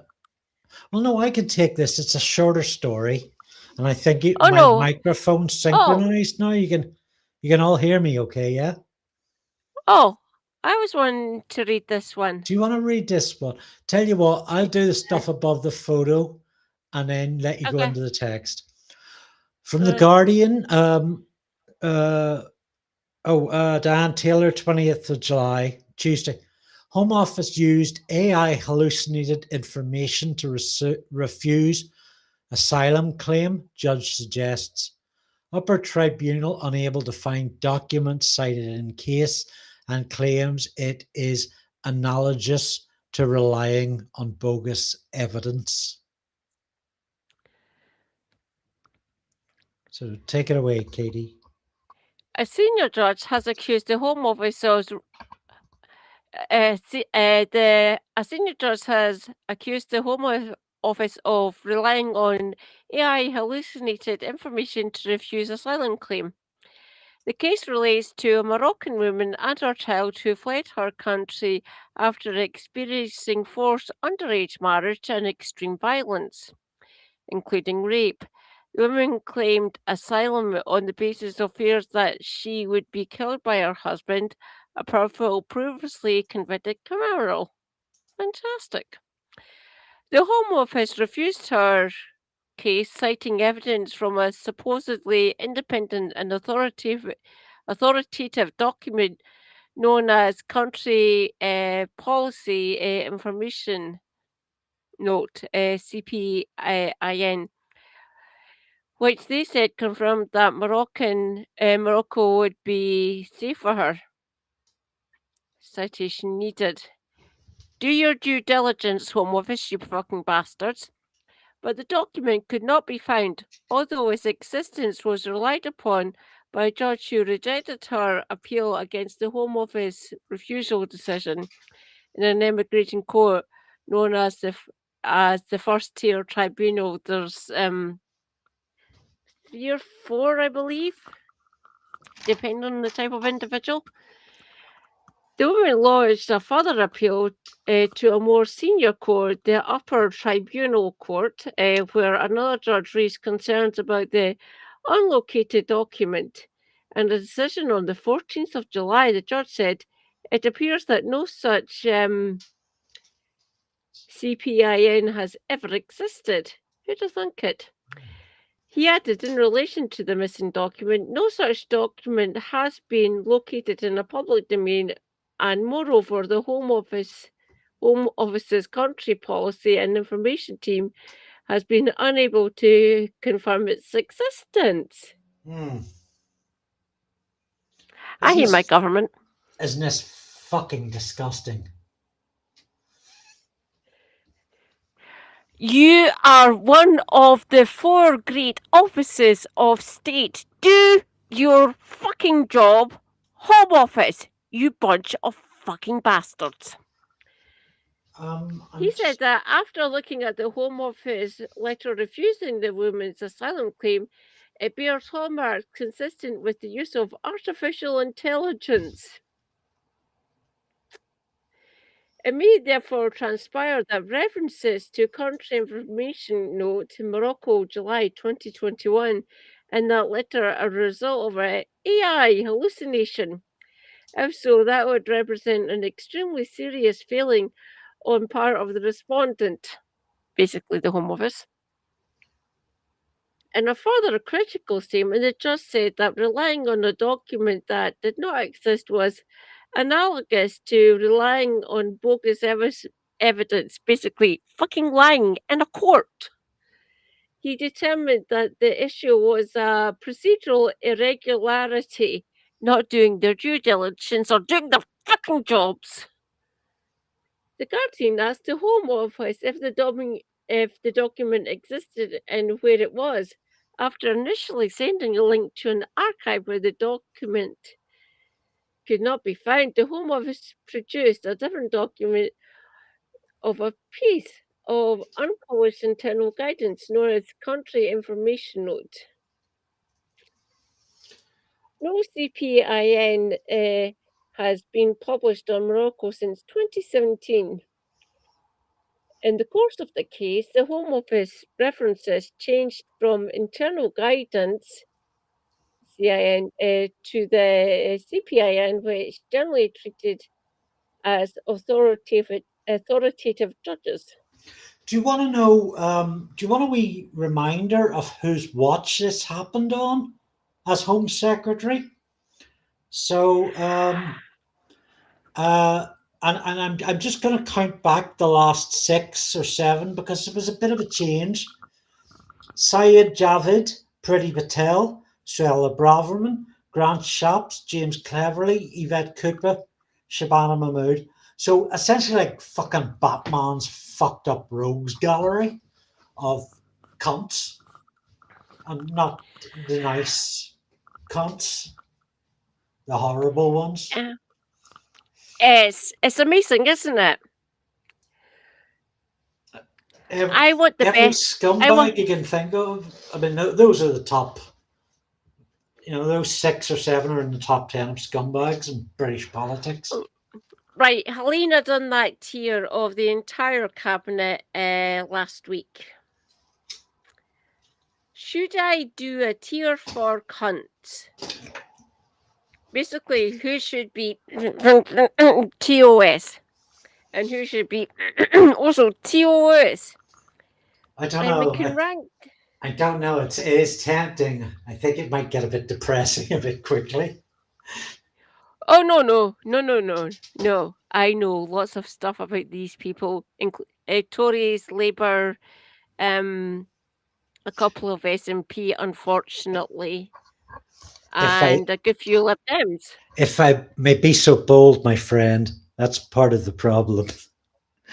You know, we all know to different extents what bastards these people are. The devilry they get up to is just foul. It sends you to tears. So I don't know. I mean, it's an option. I would like to see. I would like to do something more positive about people that actually give a crap, because there's too much news coverage of fucking serial killers, which is what these people essentially are. Correct. Oh, fuck's anywho, sake. The internal document, which was never disclosed to the court in legal proceedings, obfuscation or a denial of proof, or basically lying, does not include that Morocco is a safe country for forcible return of women, such as the one appealing against this decision. Delightful, sending a woman back and her child to literally get. It states that in 2018, exemptions were made granting 40,000 child marriages, 1/5 of the total marriages that year. What the actual fuck? It adds that Morocco's laws do not explicitly criminalise marital rape. Rape within marriage is still rape. What the That fuck? only What the changed. fuck? What the fuck? What the fuck? That didn't change until the 1970s. 4 years before your lass was born, by the way. And this And is, it still took 6 years after I was born for it to actually get codified. Multiple what the fuck. Women who report this may be criminalized for engaging in sex outside marriage if they are disbelieved by the authorities. What fucking century is the Moroccan legal system living in? BC. They're not an absolute monarchy. They're basically similar to us, a constitutional monarchy. They have a parliament. People get voted in, but they've still got a head of state, just like we've got a head of state. Ha! Rejoice. Just fucking end me. The Home Office sources said they were unable to provide additional information about the case that the judge had requested. Home Office, if you can't produce that proof, get better processes, you fucking... I think you mentioned earlier in reading out, I was a bit spaced out when you covered it, but that they couldn't produce documents either in the public domain or in the private that related to this within intergovernmental communications or internal. Right. It makes me so angry. A little side tangent. We might be kind of lower on the global rankings of world powers, whatever the fuck that means. But we still get one of the best information and spy networks in all of the planet because Empire, rejoice. Isn't it amazing?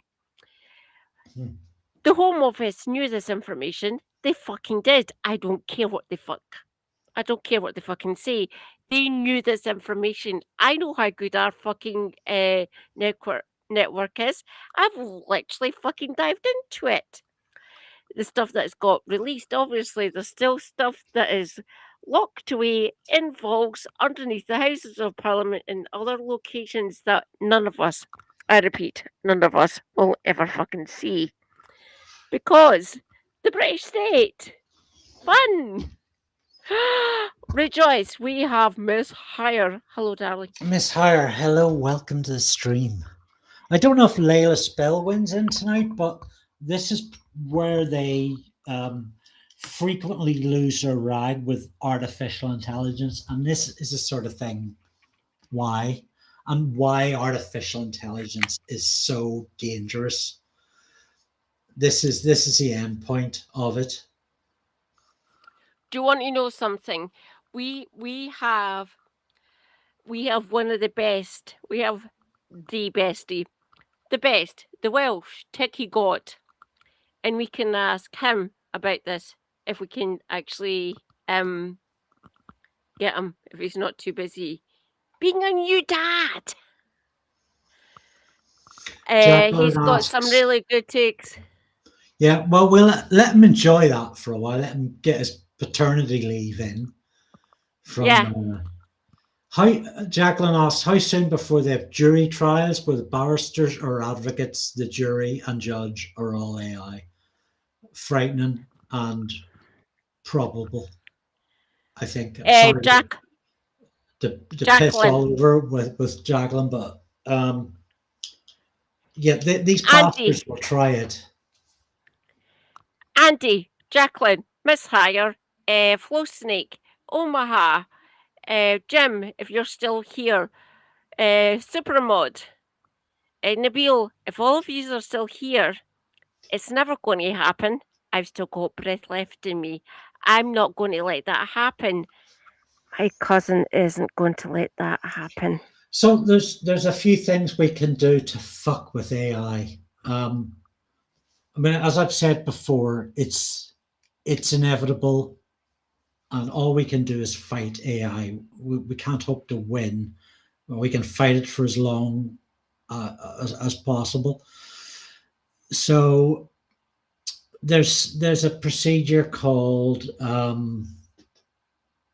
chat might have to help me out here and yourself, Katie, where you feed artificial intelligence bad intelligence purposely so that it does produce nonsense data. Now, we are already, with this particular case, we are already seeing that as part of the flaw of the system. But what we need to do is make it so intentionally nonsense and unreliable that the people at the top sit up and take notice that their story that this is good information is completely blown out of the water. So, whatever bullshit you can feed it about yourself, the more ludicrous, the sillier, the blatantly wrong. For example, I'll just toot my own trumpet here. On my Facebook account, it says I was born in 1914. That's my date of birth on Facebook. I put that in about 7 or 8 years ago, getting sort of happy 100th birthday messages and so on and so forth. Oh, you're looking amazing for 112. Thank you. So yeah, we really need to fuck with the system because, I mean, you don't need me to tell you this, but rape is something that destroys people's lives. It destroys whole communities. Not just the initial victim, the survivor, but the people around it. And where it is artificial intelligence is manipulating the law to deny people rights to survive, to try and move on with their lives. It just shows you the sort of the evil that this tool can be put to. And we get in and blow up the machine as much as. Here. And as well infect it with good information too. We need more information on to take rape and sex and survival. Again, to share more information on survival techniques and coping strategies, on correct behaviors, on reporting. Like we all know, Donald Trump is a rapist. That should be a fact that works its way into these large language models. Yeah.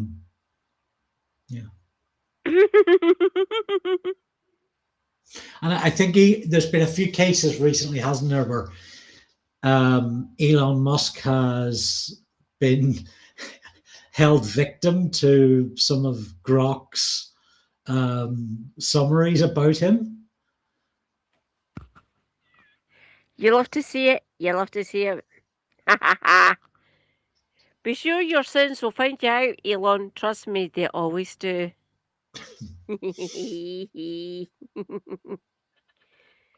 Oh, God. So we're just coming up to, we're just about 1 o'clock, Katie, and I think we've gotten through about two-thirds of what we wanted to do tonight. I don't know if we should carry on because it's going to take us at least another hour, I think, to get through. But I'm really proud of what we've done tonight. I think it's been a fantastic stream so far. I'm game if you are, if you want. If you need to head off or anything, I'll carry I on. don't. I'm fine. Well, if you're carrying on, I'm carrying on. Then we're in it together. Okay.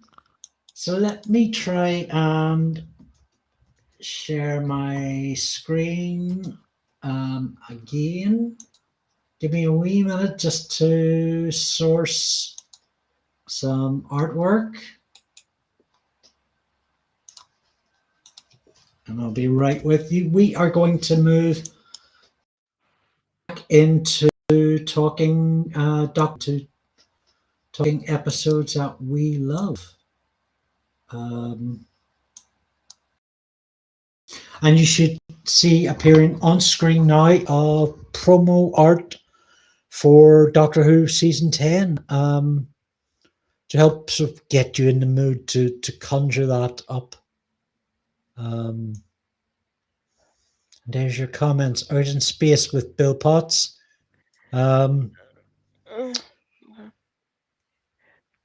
Pause, please. I'll be back. That's ideal. I think rest as well. So what I would suggest is if anybody else hanging about for the rest of the stream would like to go and take a toilet break or a stretch break or a hydration break, now probably be a really good time to do so because my voice is a bit cracking at the moment.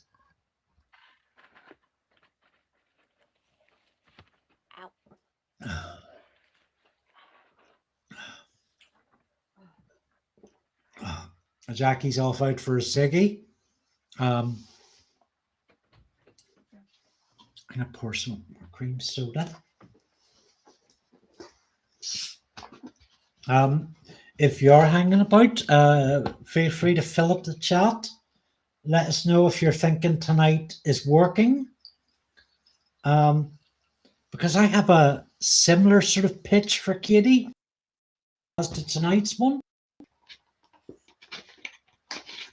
which I'll talk through with her next week. I'm going to be taking a break next week. I'm off to England, to Oxford, to help organize the Caption Comics Festival.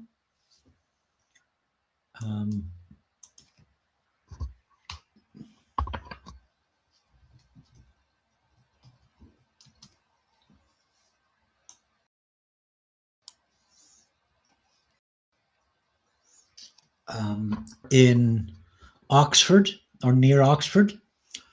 Come down. It's next weekend. I'll be there from Wednesday through to the following Tuesday just to get comfortable, get my feet under the table before and after the event. And if you're in Oxford around the time and you fancy meeting up for a drink or whatever, yeah, we can hang out.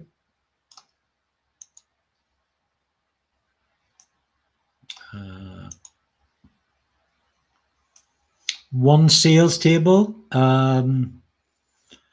auction, quiz, sometimes theatre, shared meal, very much a social kind of place.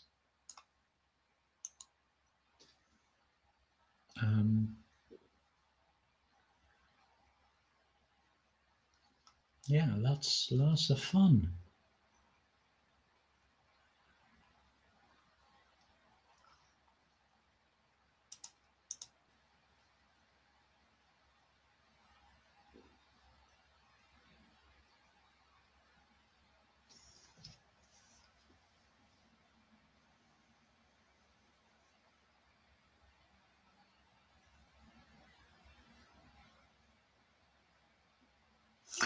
Yeah, Omaha, I caught that as well.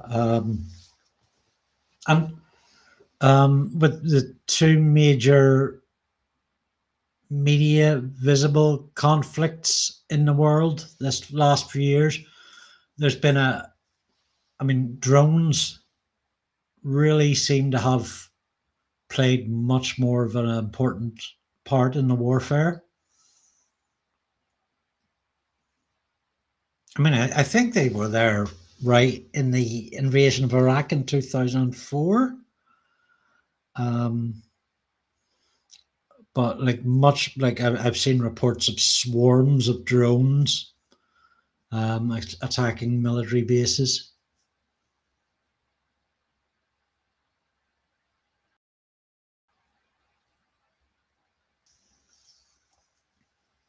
When I get back from Oxford, I think it'll be we'll be in a position to talk about the results of the Clacton by-election.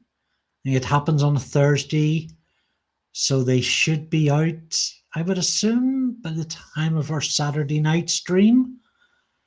So I think it's going to be one of those things everybody's going to cover. I'd be up for it if I'd like to find a fresh angle other people aren't doing. That might be kind of tricky. I saw Katie's stream, I think it was last night, where she had offered over on Twitch to cover any subject viewers wanted. And do put suggestions in Katie's Discord. I might even see if I can to do a channel specifically for the Saturday night stuff. I wrote a big post on this for my Facebook and my YouTube about how much these Saturday nights mean to me. I think we're doing something really awesome here, and you're all part of that. And you know it.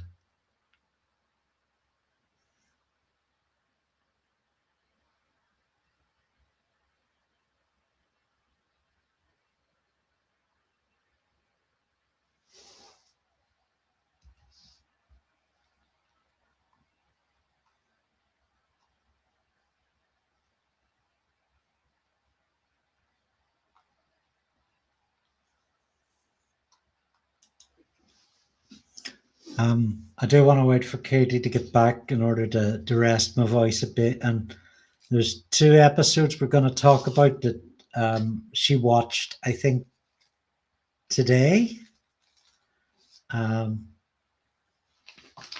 Maybe 4 episodes. I don't know.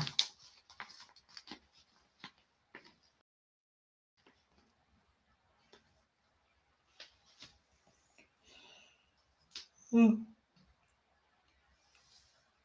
Excuse me, I'm still paying attention to the chat.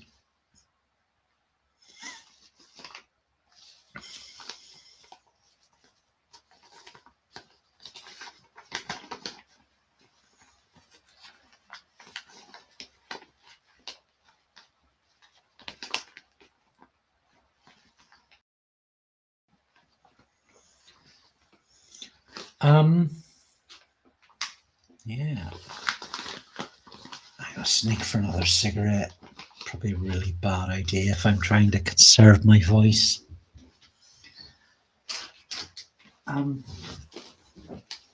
But so I watched I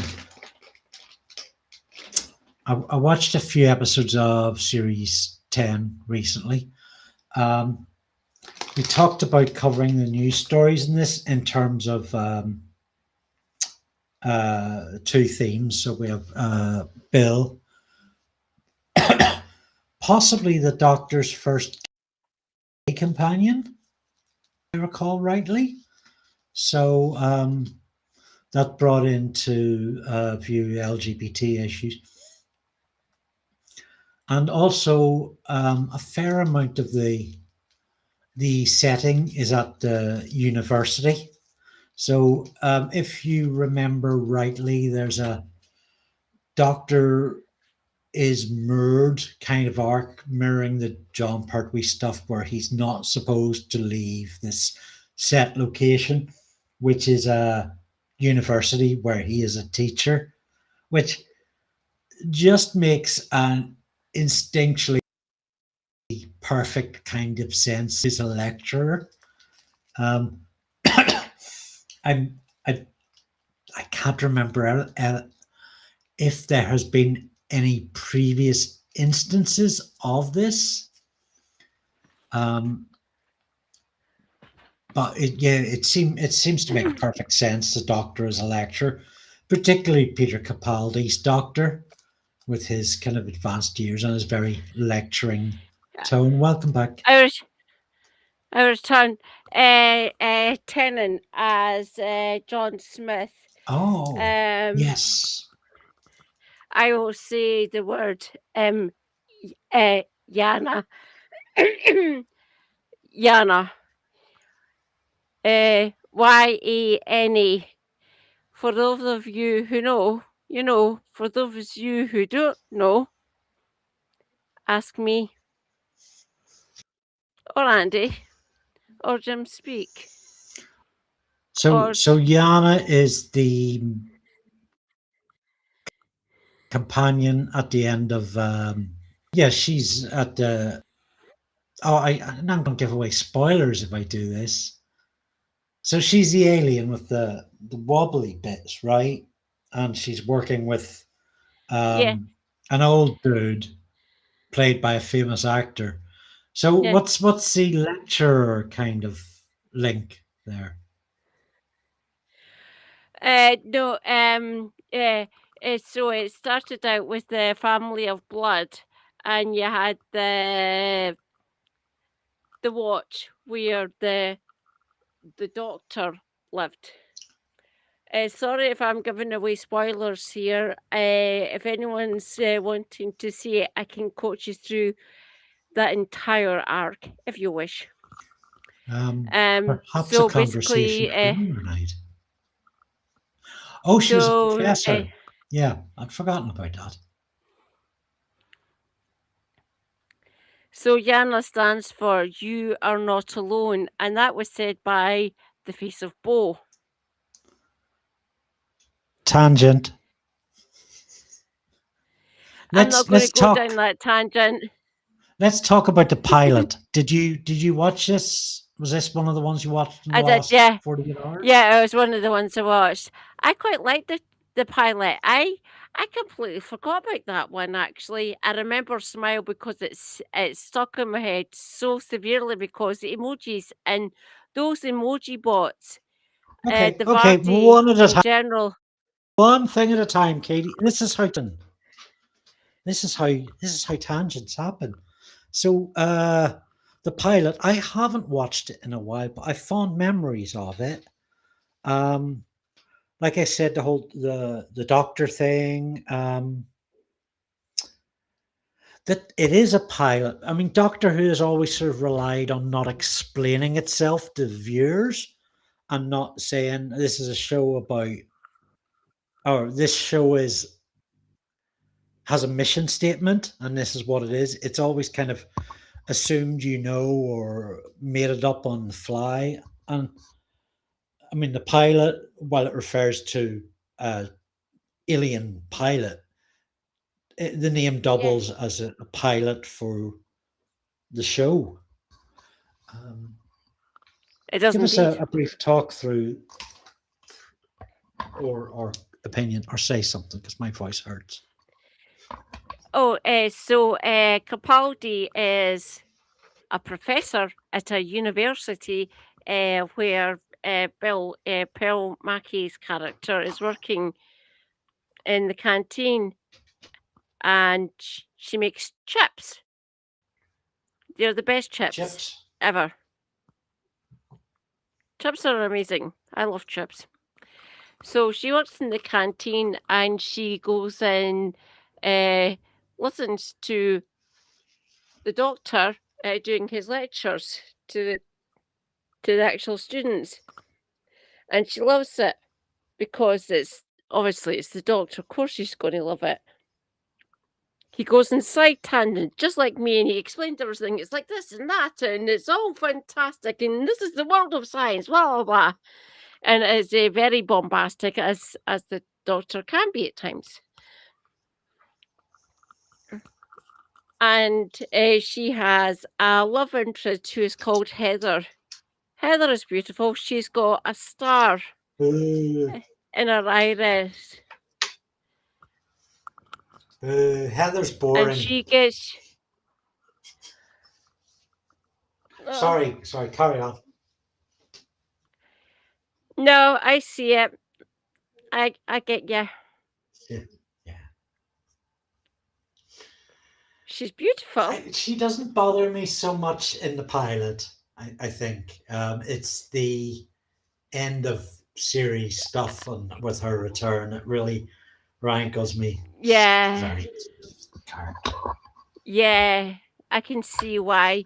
I've got a good reading you now, Andy. You're completely screwed, by the way. I know how you think. It's my fly undone or what? I can see how your mind works. I'm actually a good, sometimes I'm a really good reader of character and exposition and things like that.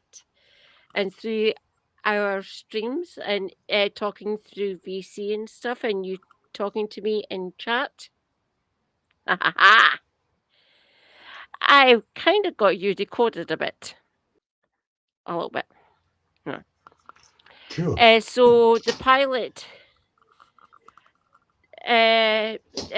Heather, finds this puddle that's just sitting there, doing nothing, looking like a puddle, like puddles do.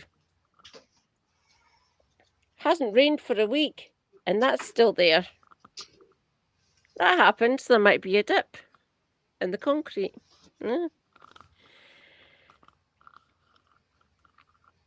But she's fascinated by this puddle and the alien life form, which is hidden within this body of water, finds their pilot, basically an actual pilot. And the episode starts from there, and Bill manages to get the Doctor as her tutor every night at 6 p.m. And it progresses from there. Bill goes searching. Class stratification. There is, yeah.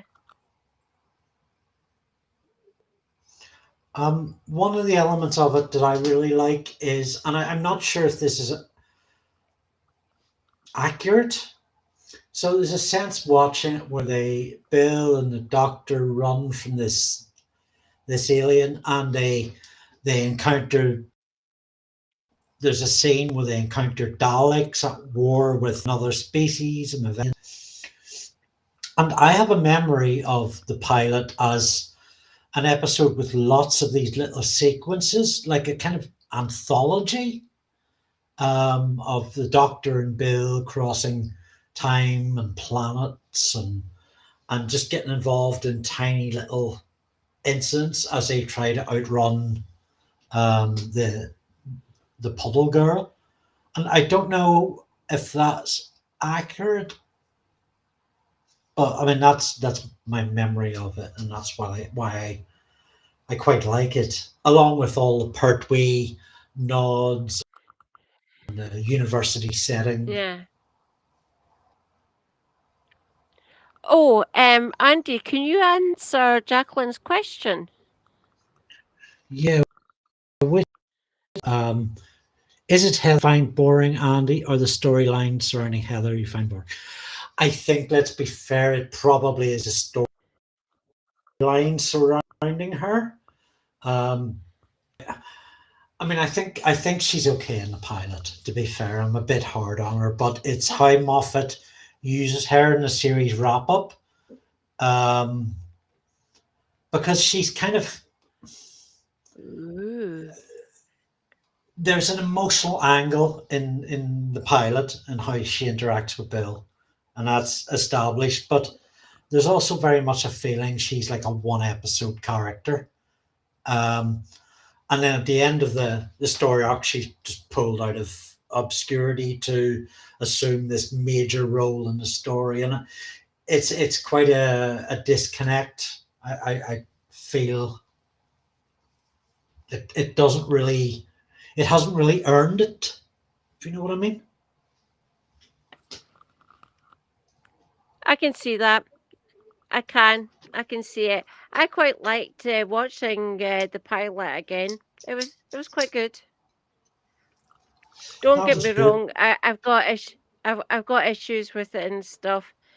Um, would you say that Nardole was obviously not integral, but a supplementary character to move the story along, or was he just there for the ride essentially? Let's start with Nardo as one of those characters where Stephen Moffat kills him and then brings him back to life just because. But I think the character and what Matt Lucas brings is kind of like a second companion character, and really, I think it really informs the story. Really has a purposeful kind of. I mean, there's a part that that character plays in the story, and it's somebody to talk to for the doctor when Bill's not around. Somebody the doctor can confide in because Bill doesn't have the necessary experience for the whole thing with Missy in the vault.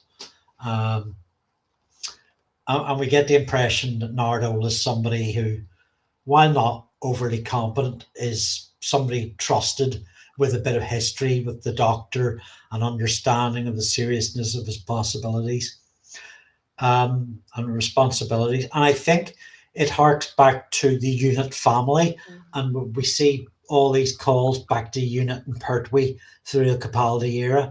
And I think Nardo forms part of that suggestion that it's not just Bill.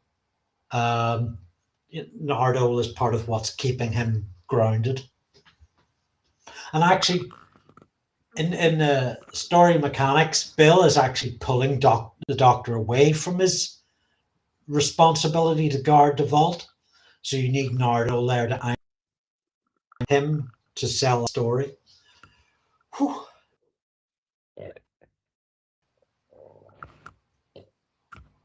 How's that? Bless you.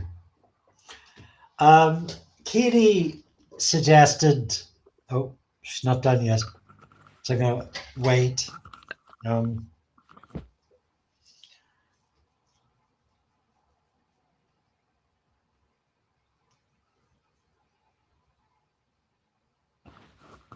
Give me a minute, please. I can talk about Smile a bit if you want. Or yeah, bring it on. Okay, so Katie recommended Smile. That was her choice, which is the second episode, which is all about the Doctor and Bill land on a planet with emoji bots, which little cute little robots, half size, with big emoji faces. And there's badges that they give out, which when you try to put it on you, it slips onto your back and the emoji changes. And then there's a whole swarm of nanobots. Hang on. Cute, but utterly terrifying. They do look Thank a you. bit scary, yes. Yes.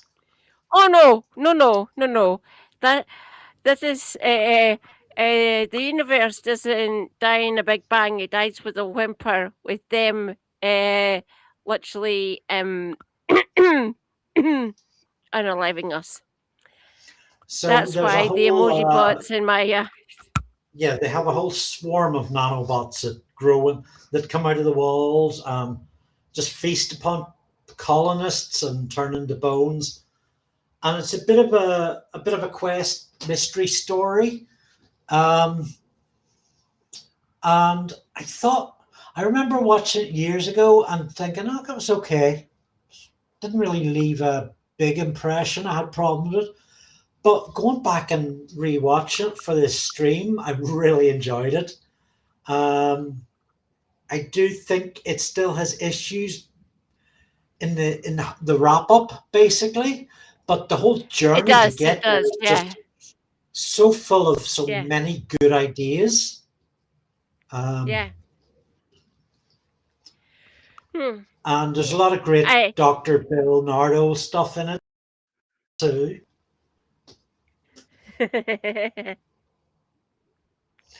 And it looks it's a brilliant. It's visually that stunning. oh yeah, it's very it's beautiful to me. I know nothing about how to do set production and design and all of that sphere, but the actual layout, the area that they created for this civilization, this new colony, gorgeous, beautiful, absolutely fucking beautiful, and yet still fucking terrifying.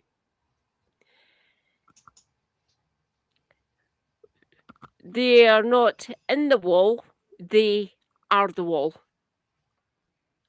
Was one of the sentences that stuck out to me.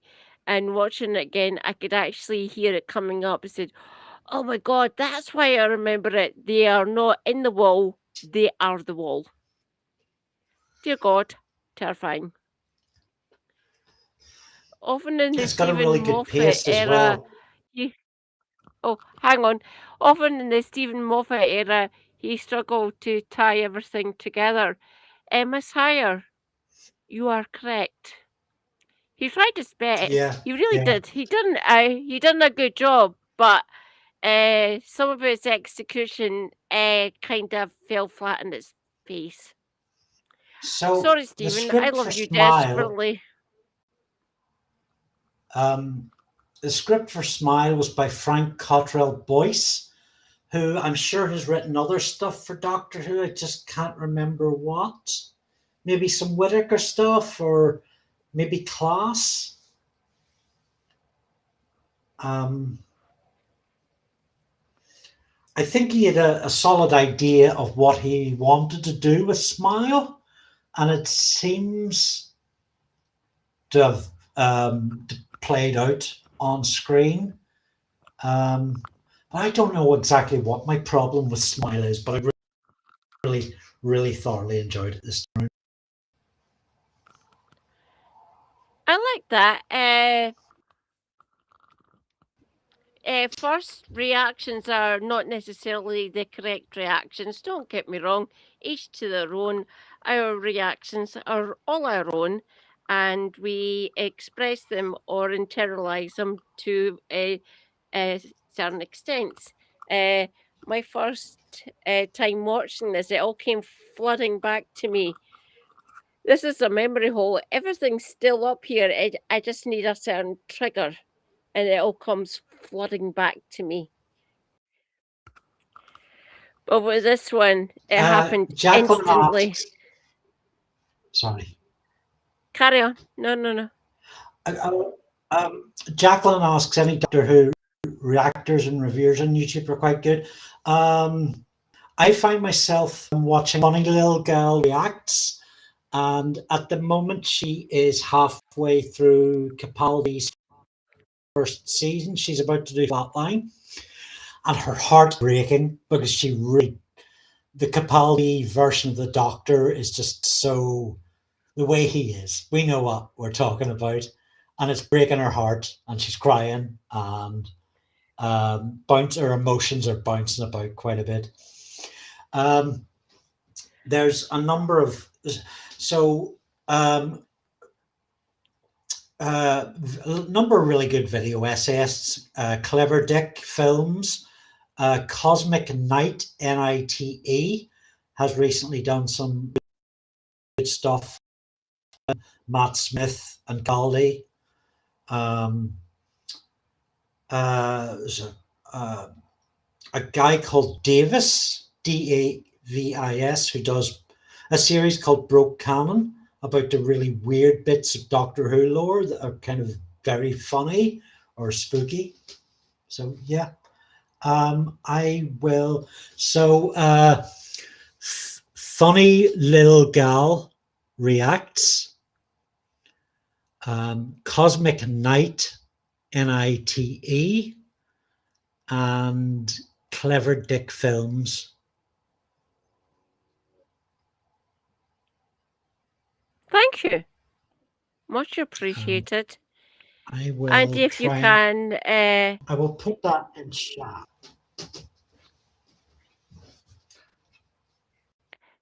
If you can you post in Discord, please, my dear?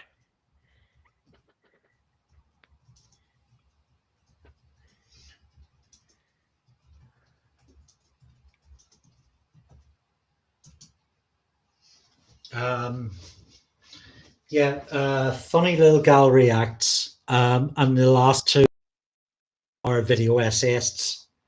Little gal is the only one that is a reactor. How you doing, Katie? You okay? Yeah. Oh God. Do you need to take a break or cut the stream short? It's not that I am trying not to burp into my microphone because I don't want to deafen people, because that would be rather horrible, and no one needs to hear me burp. They really don't. No, I'm fine. I just keep on burping. Sorry.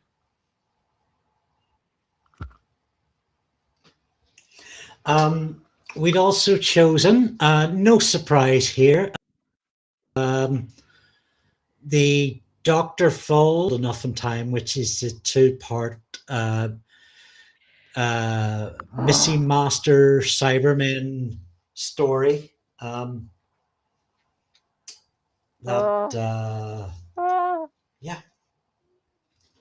it's pretty dark. It is pretty dark. Begins with very dark.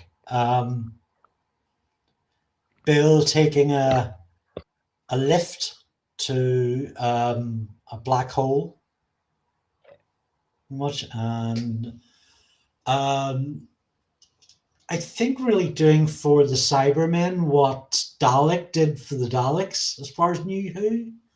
I think it's easily the best Cybermen story of the new era.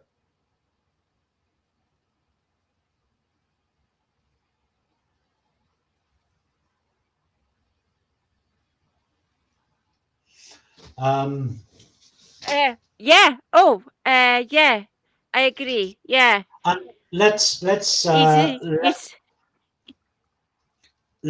do the spoilers on the finale. I know it was spoiled everywhere before it aired, but I think it's one that still, if you've not seen it, surprise.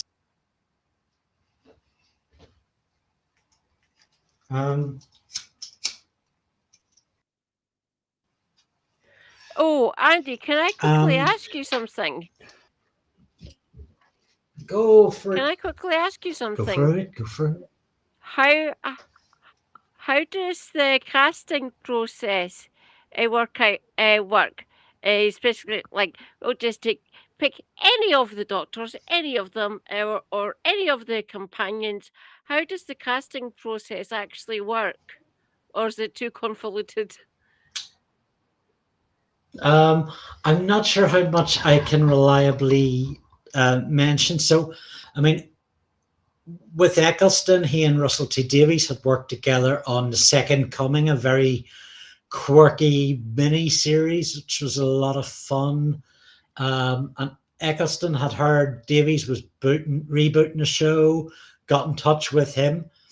And I guess again, Davies had worked with Tennant on miniseries Casanova.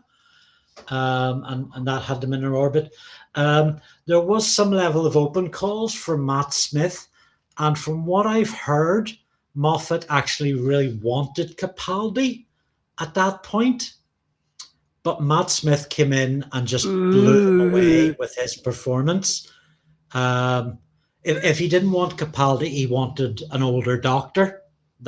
So we would have got a Capaldi-like figure in 2010, but Matt Smith just knocked it out of the park. With Capaldi, he was invited round to Stephen Moffat's home, and allegedly he was the only name on the docket. Seriously? Wow. Um, Is that how the BBC works, in your opinion? No, I mean, so I think that's the Capaldi at Moffat's house was a bit of an outlier. He had talked to people like Mark Gatiss and other production heads about Capaldi, and they all agreed he would be fantastic before. And it was a small group that he canvassed about Capaldi. As to companions, I'm really not sure. Be an element of who know, the sort of hiring practice. Yeah, and who knows of you, sort of thing. Yeah, I suspected as much. Yeah. Ooh. And you think of, say, like what pops into my head, the Tennant special, The Next Doctor, with David Morrissey, and you can imagine that was written with David Morrissey in mind. Similarly, when Kylie Minogue guested, Russell T Davies had he had her in mind from the beginning as he was writing the script. So yep, Colin Baker got the role after John Nathan Turner saw him at a wedding party. So bit of nepotism there, which didn't exactly end right.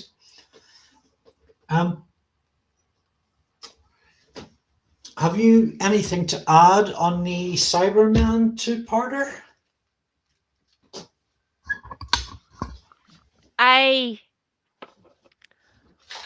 Right. I'll say this one time. Here come the drums, here come the drums. To bring back John Sim. I liked it, but the way they used him in that series finale, issues. Oh well, the cat's out of the bag now, Katie, but I loved it. I loved it as well, but I think you could have gotten Moffat could have gotten a lot more mileage out of him than he did. It's the same problem Russell T Davies had when he did Daleks v Cybermen. You could have strung that out for more episode because there was so much unused potential there. I would say wasted potential. What we got in both cases was pretty good, but we needed a lot more. Or a lot more would have been nice.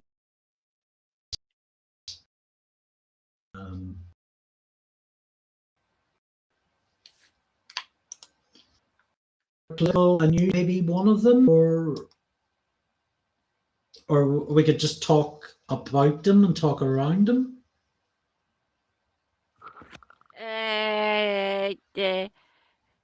Bring one. What's your bring one of You're them looking up. shattered, my friend.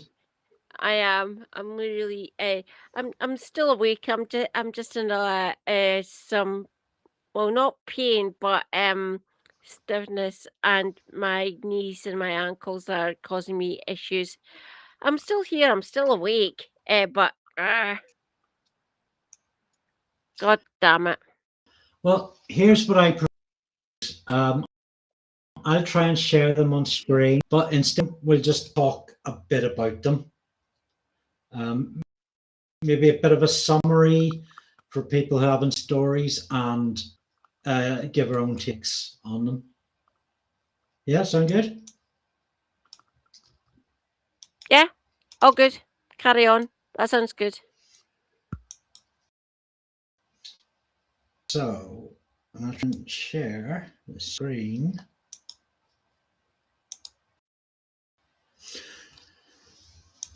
So the first one's from the Royal College of Nursing, and it's about falling nurse numbers leaving with learning disabilities behind. There's just not enough teachers in working in this area of speciality. And it's actually quite shocking. So staffing down by a third and demand rising. This is the bit that freaked me out. Those choosing to study a specialism of learning disability has collapsed to fewer than 500 students in the UK. That's fucking abominable. Oh, for Christ's sake! Yeah, totally abominable. Hi, Rosie.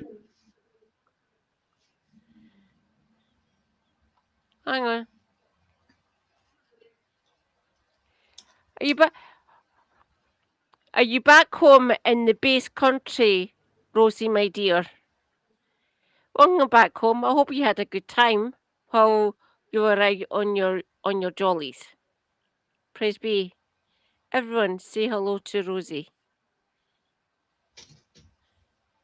Hi, Rosie. So there's 1.5 million people with learning difficulties in the UK, and 500 students preparing to be the next generation to look after them,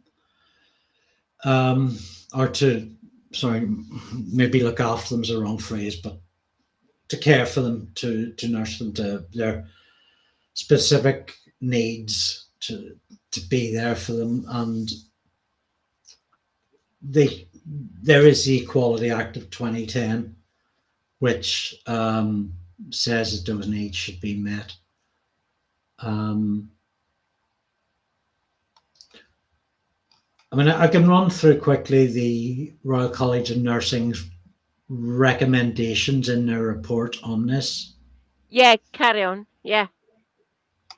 So, recognising learning disability nursing as safety critical, the profession should be explicitly protected in policy, commissioning, and workforce frameworks as essential to patient safety, lawful care, and health equity. The adoption of field-specific evidence-led workforce planning, stabilising and safeguarding the education pipeline, strengthening early career support and progression, and making the profession's value visible and measurable.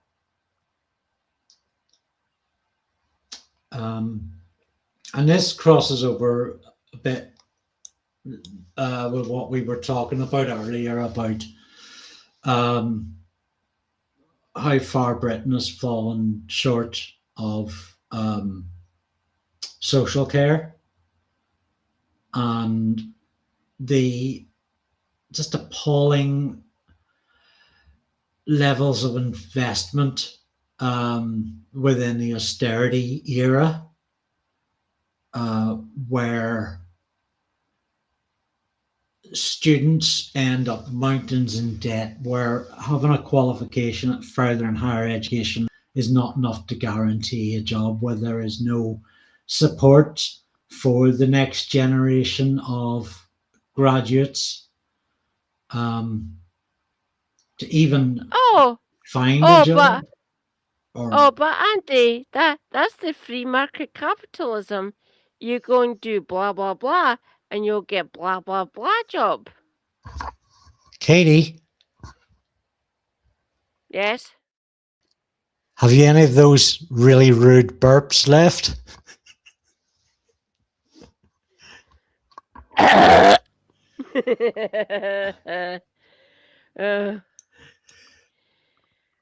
How do we get rid of our government?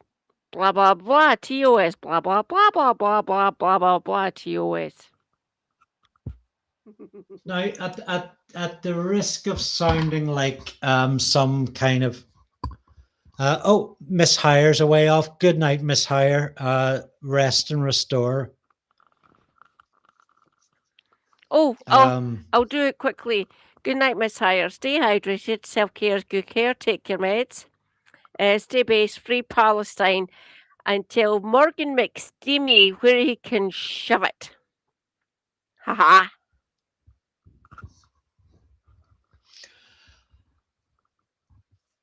That stuff.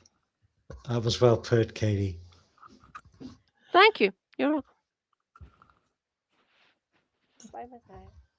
Oh, we got cool emojis.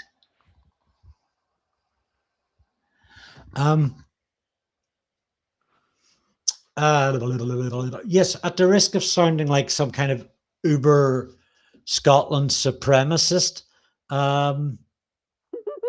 Scotland a lot more on top of this. So free education at further and higher levels is not so. Correct. Next.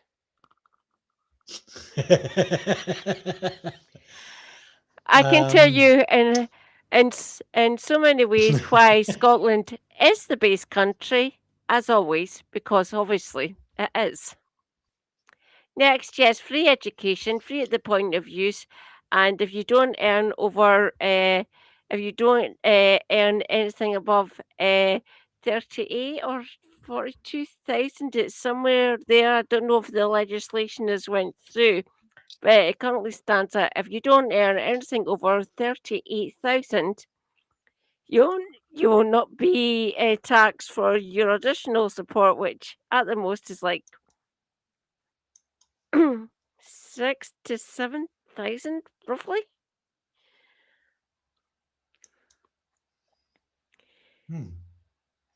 Get behind us, England. Seriously. Most of you are scum. It kind of makes sense. And Burnham's talking about, we're gonna make sure that these social carers have an educated pathway. We'll just make the education free. You know, it's like having a happy workforce. A happy workforce is going to do a better job, and an educated workforce is going to do a better job. It's not complicated. It's pretty fucking obvious. And 500 nurses is not enough to look after 1.5 million people.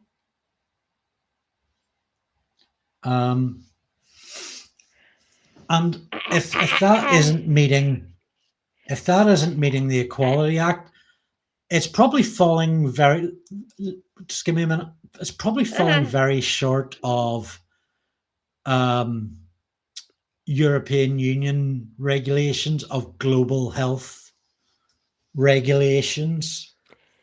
A bigger story there. Not that we need one, because that's scandalous and it's disgusting.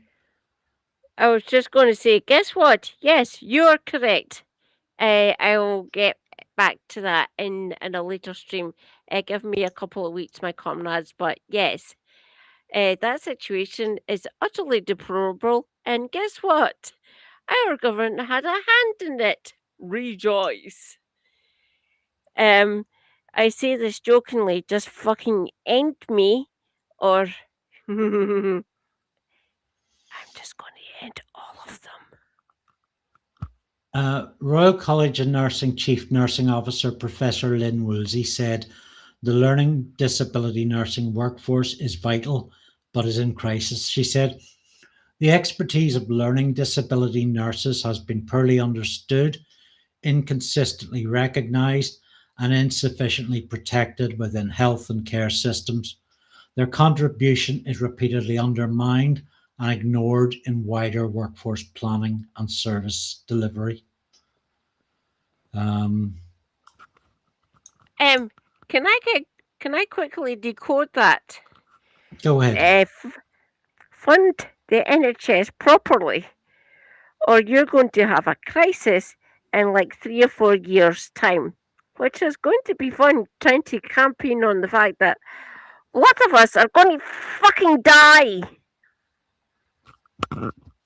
Yeah, and we've already seen this during Cameron's austerity program. Record numbers of people with disabilities dying, thousands of them. Correct.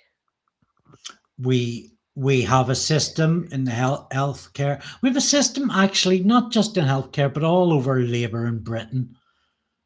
Labour as in the work, that people don't know how to do shit, and we are reliant on migrants to do the things that we can't do, things that we should be able to learn how to do and just do, but there's this huge stumbling block, and I call it the right wing. I'm turning into Davy McGuinness here, but with less Scottishness. And my face is red because I was out in the sun all day and not because I'm screaming. But yeah, if it wasn't 10 to 2 in the morning, probably would. Should we look at our last story then, Katie? Yes, please. Yeah. This is one you picked out, and I think it's maybe a bit shorter that I could read the whole thing. Let's have a look.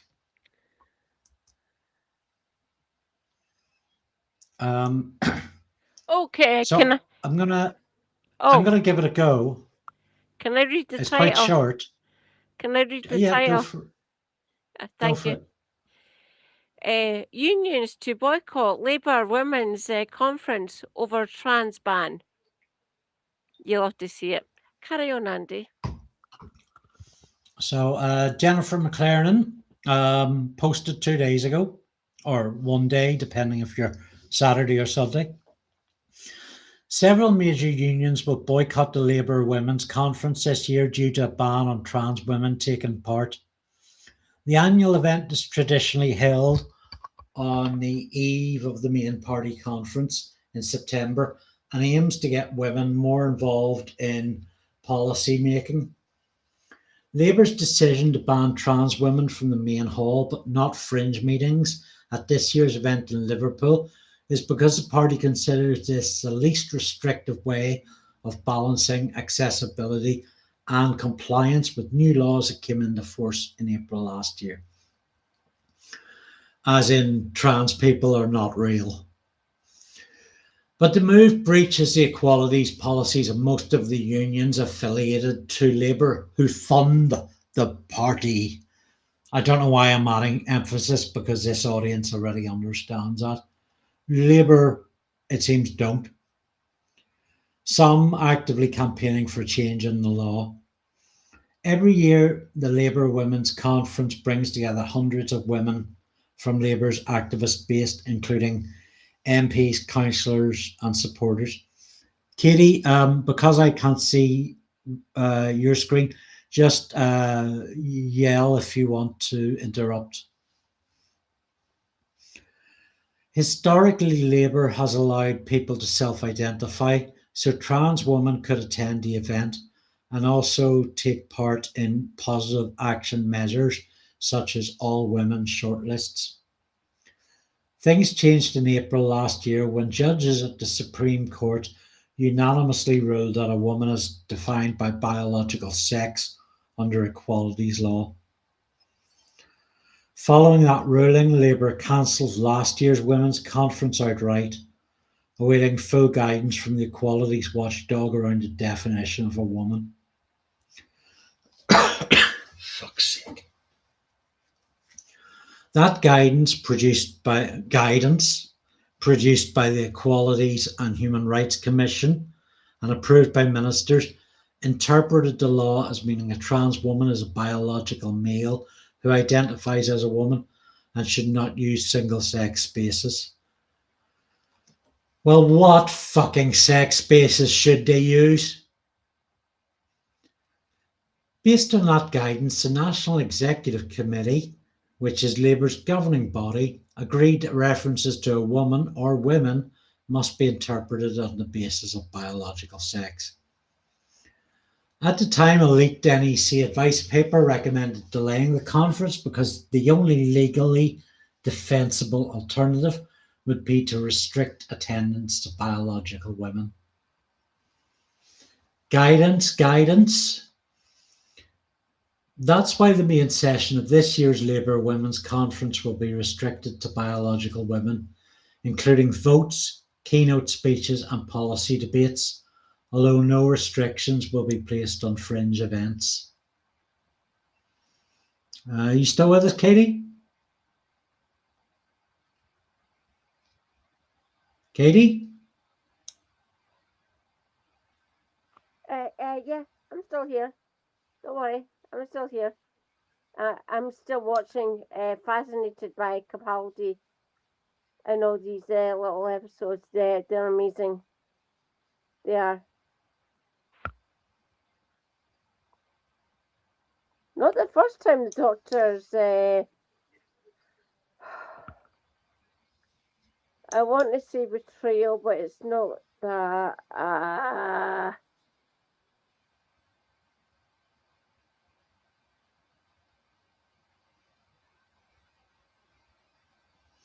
Yeah, Jacqueline says maybe it's time to look at the situation for deaths among the disabled community worldwide.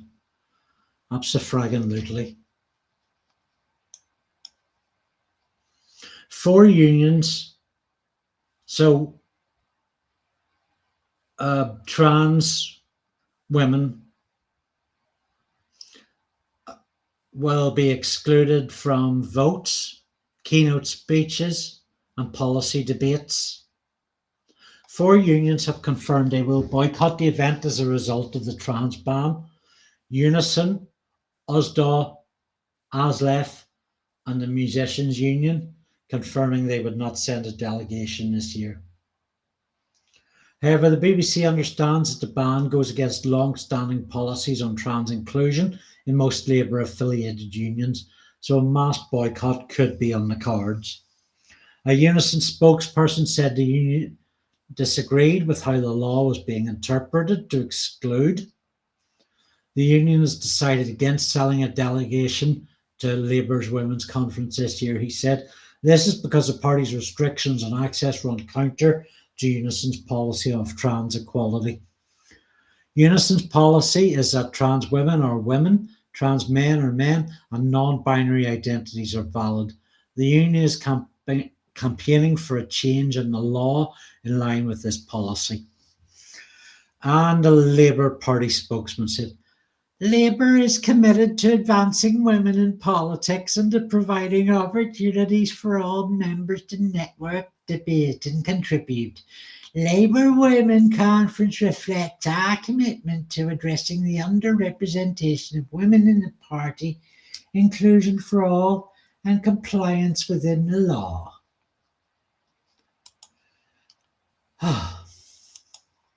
Wankers. No, not even. Wanking is a fine profession. These people are just scumbags. And good on Unison and those other unions for standing up to them. Katie Marshall, that is a really bad place to sleep.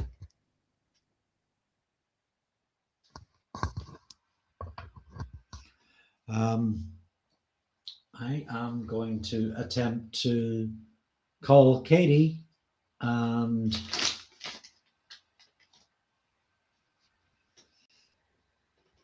Um,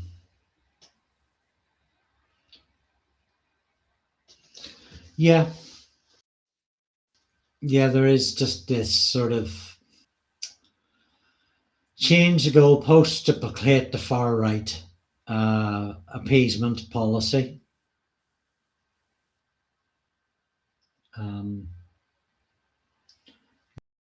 Yeah. Katie, I'm very uncomfortable with Katie in this position.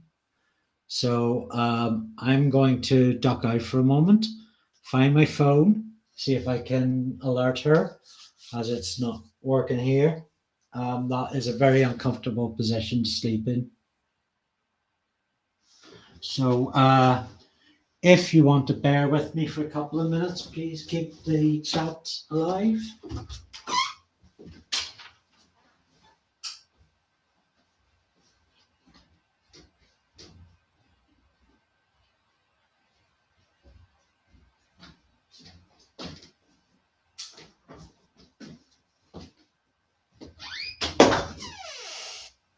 Oh,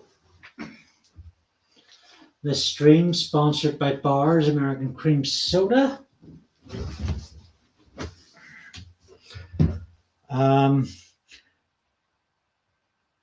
Night, Rosie. Katie doesn't need to be sleeping with her back bent over like that. It will be very uncomfortable for her.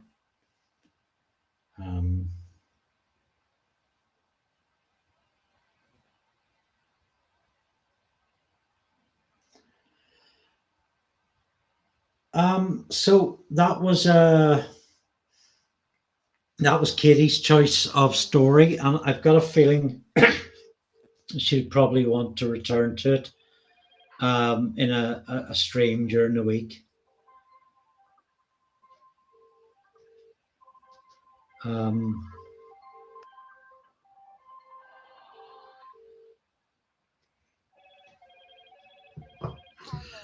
So yeah. I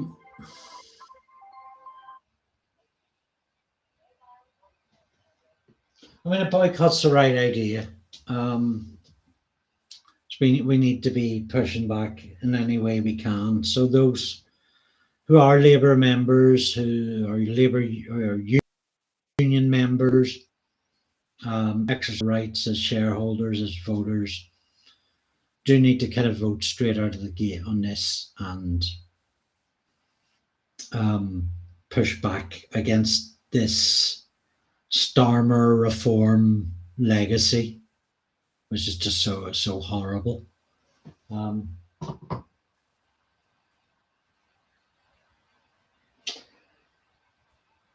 So it's been a pretty long stream. Thank you, Jacqueline, for joining us. Have a good night. Have a good rest.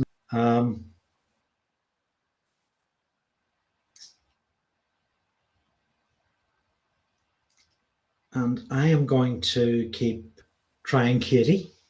I'll be back in 2 weeks. I leave for Oxford on Wednesday. So I might pop into the stream next weekend, whatever Katie decides. And I suspect I'll probably talk to a few of you between now and then. I've got some stuff on YouTube. Do check it out. Do check out Katie's stuff. And